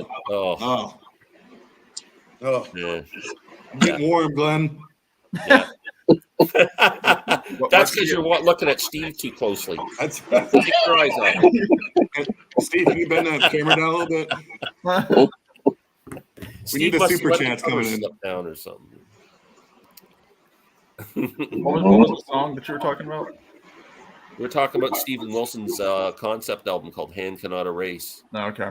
It's the story of a woman in Britain who kind of withdrew from society and from her family and everything, and then she passed away, and no one really knew she was gone. And nobody found her. It was 3 years before they found her or something. Jeez. It's a true story, and the album's just amazing. And like what he talks about is like when you hear that story, you assume you have a picture of like the age of this woman. Like you'd figure she'd be like but she was like 26. Yeah. And like man, what a record. That's one I don't have on vinyl. I have a Blu-ray audio and I have it on CD. I always mean to buy the vinyl. I've never bought it. So here's a question for everybody. We can go around the horn. What's the best concept record? Well, I'm going to say Dark Side of the Moon because it's my all-time favorite album. I'm going to say the same thing. It is. It's the best. Yeah. But you consider that a true concept record? Oh yeah, it is. It's about life and death. Yeah. Yeah. Wow. That's a good question. I can't see anything else that could beat it in my own listening preferences, but you guys have different styles. Maybe there's a better one. I got to think that one through, but I mean that's the one question I can probably answer like that right away. I'm going with Hand Cannot Erase. I like it more than Dark Side. Okay. Wow. Well, yeah, if it's in your top 10, you're pushing a lot of good stuff out of the limelight. Yeah. Name some concept albums. Well, for me, there's some choices out there. Well, a lot of stuff on a blank. A lot of stuff by Yes. How about Close to the Edge? Yeah, well, Close to the Edge would probably be number 2. You could also do. I know. What's the concept with Close to the Edge? So I don't think Close to the Edge is a technical concept. It's not. Yeah, topographic is a song. Yeah, topographic, but it's just more one song, right? Right. Yeah, it's only the one side. It's kind of like 2112, where it's just one side. But maybe that opens up a bigger question: is there's some albums out there that are on the fringe, right? I mean, y'all are a bunch of Beatles nerds. I mean, people say Sgt. Pepper is a. I mean, Nah, Well, I Matt, think they you know, wanted it to be, but it never really materialized that way. but there's a general concept with the musical, but it doesn't tell a story. Obviously, it doesn't. You know what I mean? Right. Yeah. there's only 2 songs that really go with the whole thing, or 3, I guess technically, with the reprise and then the first 2 songs. You consider the rock opera's concept Yeah. album? Oh, yeah. I'm going Oh, yeah. American Idiot by Green Day. Ooh, that's a good choice. American. Which one was that, Rob? What'd you say? American Idiot by Green Day. Oh, okay. Yeah, DCM's great. I mean, Ziggy Stardust is a huge one too. I mean, Tommy Yeah. probably for me would be it. Ziggy Stardust would be it. I mean, a lot of Maybe those it's my boys. number 2. I mean, you could go with the Wall, Animals. Obviously. Yeah. Is Days of Future Past actually a concept album? I think so. I think pretty much all of their early ones are concept albums. Yeah. Kilroy was here. that is the best worst answer ever. I love that. Who's that? Stick. Sticks. Oh, Mr. Roboto. That is. It's what killed Sticks, actually. Yeah, that's what killed Dennis DeYoung out of well, the band. then I'm Yeah. in favor of that album. I will say Well, if there are. no. On the contrary. Sam, since you raised It's become one of my favorite albums of all time. Village Green is, yeah. Well, so I think Arthur, Village Green, and Lola are all concepts. Yeah. What's that, Rich? What'd you have as number 1? Since you- Tommy. I'll go with Tommy. Tommy. It's Yeah, up there. I for love sure. Tommy. Okay, now John's speaking my language. Once, yes. So now, yes. That's a good one. Operation Mindcrime. I don't know what that is. Queensryche. It's by So now we're Queensryche. talking Yeah. we're getting to like progressive metal type stuff, which is where Yeah, my now pick you're would come in, in. yeah. The album that changed everything for me musically was Scenes from a Memory Part 2 by Dream Theater. So if you are sort of a big fan of historical proggy stuff, but also sort of are into more like the metal side of things, whether that is more Iron Maiden or Metallica or even Porcupine Tree to a certain extent, that one to me is what changed the game. But Operation Mindcrime is a great answer. Rob, Alex. I'm going to throw one your way. Concept album, yes or no? Desperado. Yes. Yeah, Desperado is, yeah. Absolutely. Yeah. For sure. And a good I one. That would think be in the my whole top. story is the whole thing's about a desperado cowboy, right? Yeah. Yeah. That's a good Ooh, one. another album for you to check out, Glenn. If you like Porcupine Tree, it's Pineapple Thief. It's another Oh, yeah, I horrible know name. those guys, yeah. Oh, you know them? Gavin Tense. Harrison and 10 Stories Down, yeah. that album. That's a fantastic album. Yeah. I'm a big Gavin Harrison fan, drummer. Okay. Alex, do you have a Anything he channel? does, I can listen to. I don't have a channel. That was my 2023 stretch goal is to join the VC. Well, So why don't you get a Okay. channel? No, What's you gotta- stopping you, buddy? you You gotta got give lots to rapport. say, and you're this a cool is guy. it though. This was all I needed to jump in, to be Good. around royalty. Do it. No, Alex. This Just know that you put up your first video. We'll Yeah. promote it. And Oh yeah, we'll promote it. So you got on here without even having a channel. I had to promise these guys to take my clothes off to get on. Yeah, he paid Yeah. big money for that. yeah. And He we've sent us regretted it ever $20, since. and you're just doing it naked. He said, yeah, it was one or the other. Okay. No, Alex, definitely get something up and running. Yeah. I appreciate that. Thanks. Yeah. Oh yeah, you're Yeah. good. Yeah, presence. it takes, don't get frustrated. Just do it because you like doing it. A bunch of Yeah. Don't fools worry, like don't us have can these do big it. goals that I gotta, if I don't have 50 subscribers and I don't have this right away, just do it because you like it.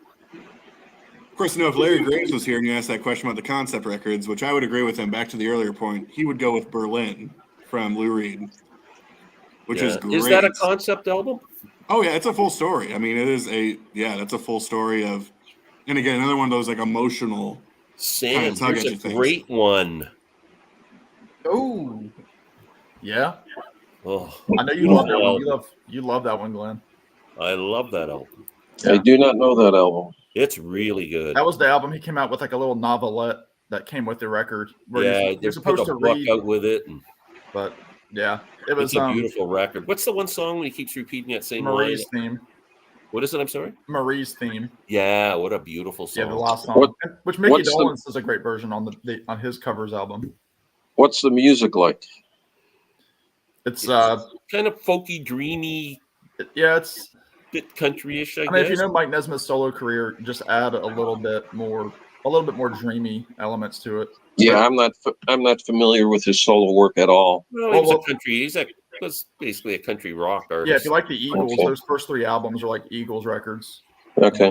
Or like Graham Parsons and stuff like that. And then he kind of in the 80s he kind of became part of like the whole video, the MTV, because he kind of semi-created MTV. So Right. he was doing a lot that. of like synth pop. It was kind of weird stuff. But yeah, the Prison was kind of, you know, him trying to merge the 2 art forms of reading and music together. But you don't need a book; you can just listen to it, and it's pretty cool. Steve, what about Alice Cooper? Welcome to My Nightmare concept. I love that. That's definitely a concept. Yes. How about Rob didn't say this, but I know it's what he's been thinking. And that's Taylor Swift Midnight. You could argue it could be a concept album, sure. Oh, it is. I mean, she announced it that these were these are 13 songs that she wrote through 13 sleepless nights at midnight. Yeah. And they're all coming through to blah blah blah. Yep. What about here's another for the Who fans, the Who Sell Out. The Who Sell Out is for sure, yeah. Yep. I Can See for Miles. Mm-hmm. How about Genesis, The Lamb Lies Down on Broadway? Oh, definite. There's a different take on a concept, but Marvin Gaye's What's Going On for sure. Oh, it absolutely is. Yeah. That's just a continuous song. About 2112 by Rush. Well, that's just the one side, though, because the other side, it's all kind of loose songs. Yeah, that's true. I got an obscure one for you by a band that's absolutely world famous. I love the album, but I think it's pretty obscure. Odessa by the Bee Gees. Oh, yeah. Yes, come on. It's about the boat. Now that's an album about a ship, a ship sinking. What a great album, eh? What a great album. You guys never heard that one? No, it's one that's almost with the furry album cover. Yeah. It's pre-disco beat. Like it's 1969 Bee Gees. Fantastic record. What year did it come out? 68, 69, I'm going to say. Okay. Oh, that's the Bee Gees I like, that era. I like that. Yeah, it's almost like psychedelic pop, singer-songwriter type stuff. Yeah. I was thinking of you because you were showing the Beach Boys your greatest hits earlier today. The only Beach Boys studio album that I own is Cucumber Castle, and I love that record. Okay. Do you know that record? It was the one album without Robin. He left to do a solo album, and so Barry and Morris were doing a TV special called Cucumber Castle. Oh, I know that album cover. They were like dressed like as knights, like they were like in medieval times. Yeah. But it's like a folky kind of. It's a beautiful album. I think 68 or so. Oh, they were fantastic back in the 60s. Yeah, Barry's singing on it is incredible. Yeah. I also have to throw in Jackson Browne Running on Empty as a concept of Life on the Road. Yeah. That's a true concept record. Yeah. There's a lot. I mean, because I'm practicing for an upcoming channel. So there's a lot of show and tell going on. Do it. Did you all, Glenn? This is mostly for you because sometimes I do confuse you're in Canadian Stud Muffins channel sometimes. Yeah, I'm funnier than him. He had a big Marillion kick. Did you get into the Marillion? No, Larry. Oh, I'm a big Marillion fan. Yes, Steve. Oh, you know about Brave, yes. Girl Gets Lost on the Bridge. So this is fantastic for a number of different reasons. Musically, it's great. Whole concept: girl gets lost on a bridge, based on a true story in England. She was like a teenager. They find her. Authorities find her, and they're like, "Who are you?" Like she had nothing on her, and she wouldn't speak to them. No idea why she was out there. Had no ID. Finally, after several days, she was reunited with her family or whatever. But no one knew. There was never any answer about what that was. So they go and they do a record on it. But here's the cool part, and also by cool part I mean like the devastating part, maybe. On side 2 or on side 4, they do a double groove on the vinyl. So depending on where you drop the stylus, you'll hear 2 different songs. Oh. So since it's the last side of the record, depending on where you drop the needle, you can have an alternate ending to the story. Whoa. Oh, there's a happy ending and there's a sad ending. And depending again, which is like that's pretty crazy. That's like a Jack White thing. Yeah, for sure. This is this is Cucumber Castle. Yeah. Okay. I've seen that cover, yeah. From 1970. Yeah. I should Like I check. said- I don't think I've ever heard that album. Oh, Glenn, you would love it. Well, you would listen to absolutely Odessa, love and it. I'll listen to that, and we'll compare notes. And it's without Robin, which is kind of weird, but it's really, really good. Hey, Alex, what was your entry album for Marillion then? What was the first time you heard them? It was definitely more either Misplaced Childhood, Clutching at Straws. Oh, okay, so it was the Fish era. So Yeah. Fish era. I loved those records, but I liked the Steve Hogarth era, and I love their most recent ones. Yeah, I mean, mine was Marbles, Mm-hmm. and I had read a review about it in Classic Rock magazine, and so I just bought it, without having any idea what it sounded like, and I loved it. So I ended up buying their back catalog, and then in because that's what 2002, 2003 Marbles In there, yeah. So then, and they were a band. They very rarely came to the U.S. back then. They come to Montreal though all the time. Right? Yeah, they always do their weekend. Yes. Yep. And so then in 2005, there's a festival in probably about an hour south of Amsterdam called the Boss Pop Festival. So my wife and I were talking about vacation, and I said, well, I'd really like to go see this band Marillion. She says, well, she's thinking they're going to be in the States. And I said, no, they're playing in the Netherlands. But it was a great festival because it was Marillion, Porcupine Tree, Peter Frampton, Uriah Heep, Joe Cocker, Wow. Beth Hart. Trying to remember who else. It was just a ton of people. But yeah, that was the first time I saw Marillion. What a heavyweight lineup of artists. Oh yeah. Yeah. What year was Just great. this? That was 2005. Wow. It makes you wonder why they didn't, go all out for some heavy hitters. Yeah. Yeah. So Oh, that'd been a crazy festival. In the vibe of older artists doing records this year, I am looking forward to Peter Gabriel's new record. Yeah, me too. Uriah Heep, because you just mentioned it. I've heard their 2 songs. Yeah. I mean, that doesn't sound like 79-year-olds. I don't know. Like they sound great. Let me tell you, I know Glenn But didn't there's hear- only one guy left, right? Nick Box? Isn't he the only one left? Mick Box is the only one left. Yeah.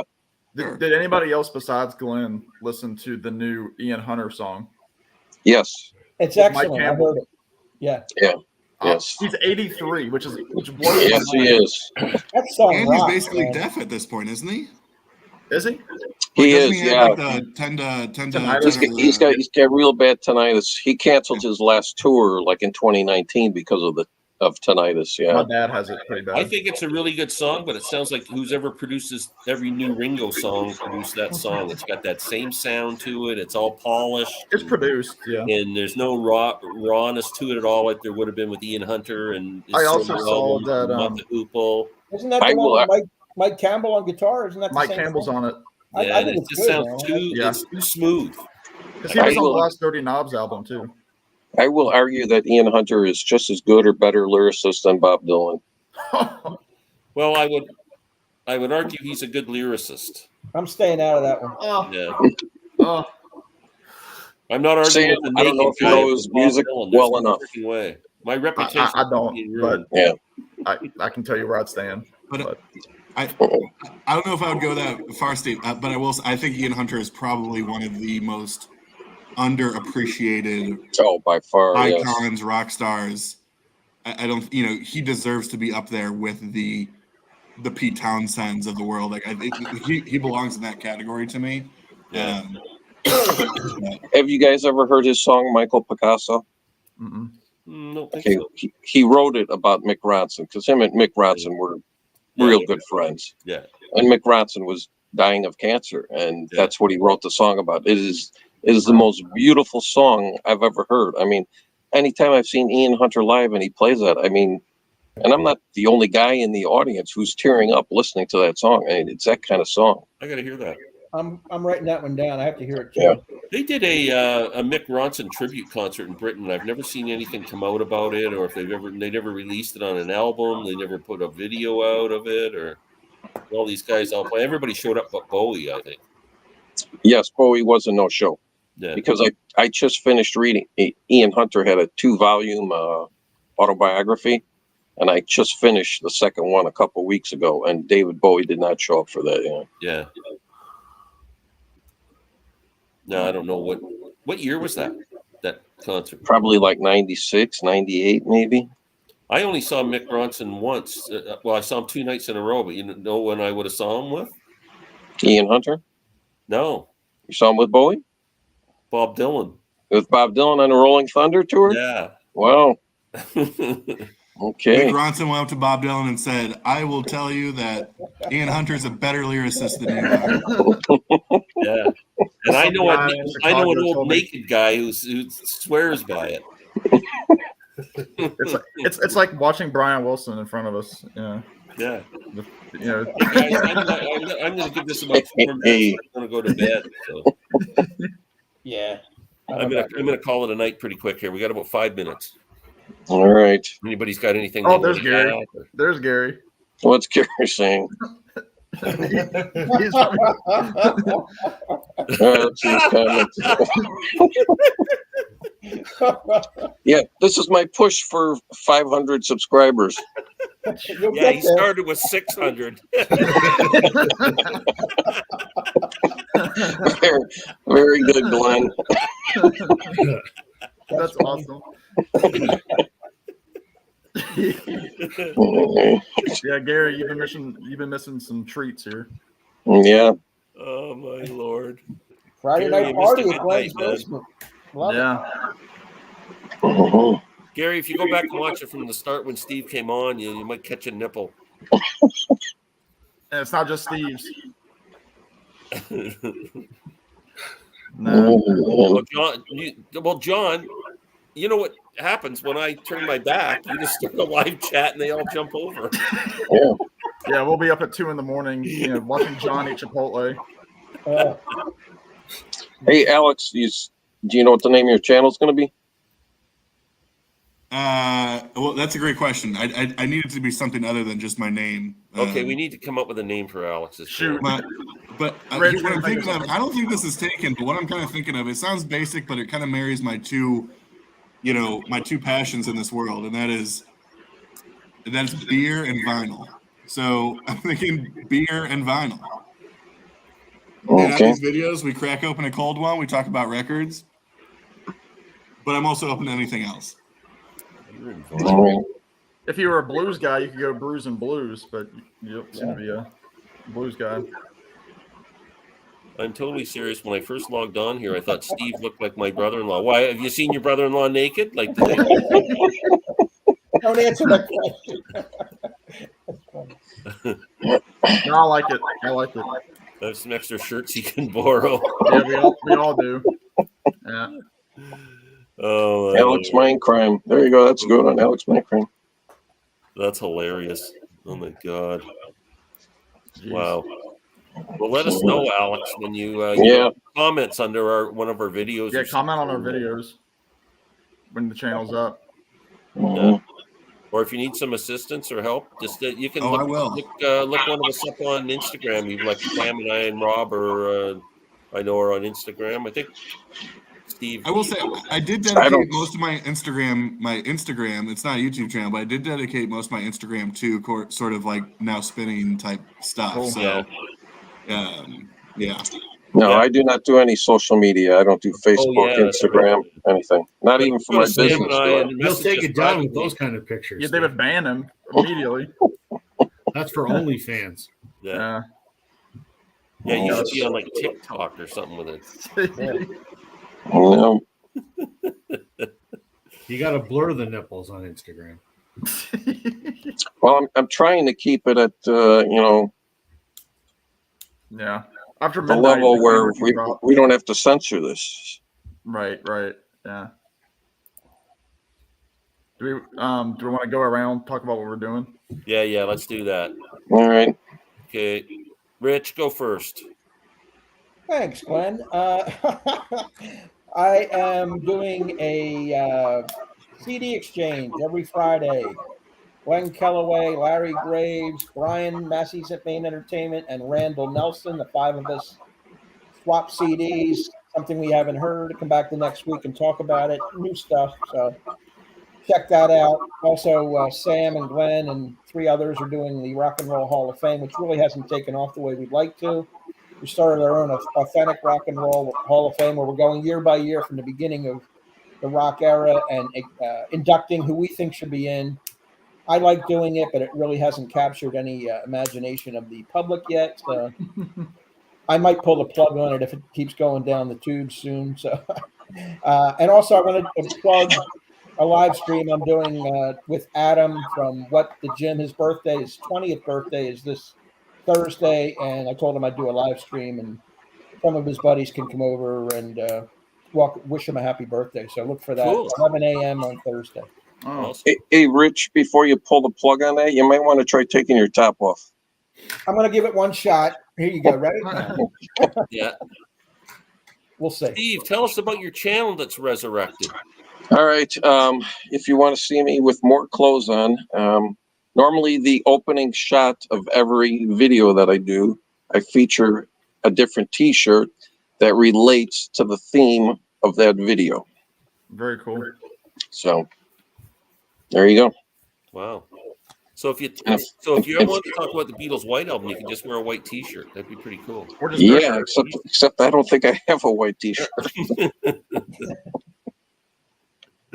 Rob, And Yeah, I've got to do my Larry Graves contest video probably this week, and I'm going to do probably as soon as I get off here tonight. I think I'm going to do my 12 plus 1, 13 greatest hits from my okay, yep. DK Boston. I got to do that, and I do my weekly live stream with Glenn and Sam on Tuesday nights, unless we cheat on them with John. Good I job. get the feeling you guys would be doing that about 5 minutes after I shut down. Well, you never know. I got videos to shoot because I haven't posted. All you young guys, I'm tired. I haven't posted a video in a week, so I just did my my Bob Egan 2-parter. So now I gotta get back to work making some videos. Cool. Sam? Well, first of all, I will vouch for Gary there in the comments talking about Rich's Hall of Fame. That's been really fun to do. So I hope you don't pull it because Thanks, Gary. it's really great. We're going to talk about that, Sam, before we shoot on Tuesday, whether it has a future or not. Okay. Because I'm just disappointed. Only 84 people watched our video, and it deserves more. I'm putting a lot of time into it. Yeah. Yeah. We'll talk about it. Okay. Yeah, I've got a new series where I talk about albums that Damn it, shaped my that was a life. nickel. Yeah, it was. Yeah. But I'm doing a series where I talk about albums that shaped me. Oh gosh. John trying to get his last words in. But no, just Sam St. John is the channel. Come on over and I'll talk Americana. I'll do live music every now and then. Yeah, just trying to come up with some new topics for the year going forward. I've got a couple of ideas. So. And one thing I forgot to say about Sam and I, we're on hiatus from our classic album song ranking. We've done, I think, 21 of them. And we're going to start up again once this Hall of Fame thing's in the rearview mirror, and we'll get people like the rest of you guys. We'll get Steve on and Rob and Glenn again and all the VC members and do one album at a time that's a true classic and rank the songs on it. We have fun doing that. Yeah, that's great. And by noon tomorrow, I'll have a video up unboxing the new Bob Dylan 5 CD deluxe set called Fragments. Hey, maybe Ian Hunter wrote the liner notes. Maybe, you never know. As he always does for Bob Dylan. Yeah. Yeah. Well, guys, thanks for doing this. Thank you, Glenn. Spontaneously. It was so awesome. Yeah. Hey, Alex, nice meeting you, Alex. Yeah, Alex. Yeah, Alex, Nice meeting it was y'all. Thanks so awesome. much for the invite. Appreciate it. Please, Alex, Great. message us on Instagram, and if you need this help Yep. getting things going or anything, we're more than happy to help you. I love it. man. Appreciate you all. Okay, take care, everyone. Bye, everybody. We're See ya. done. Good night. Thanks for Good watching. night.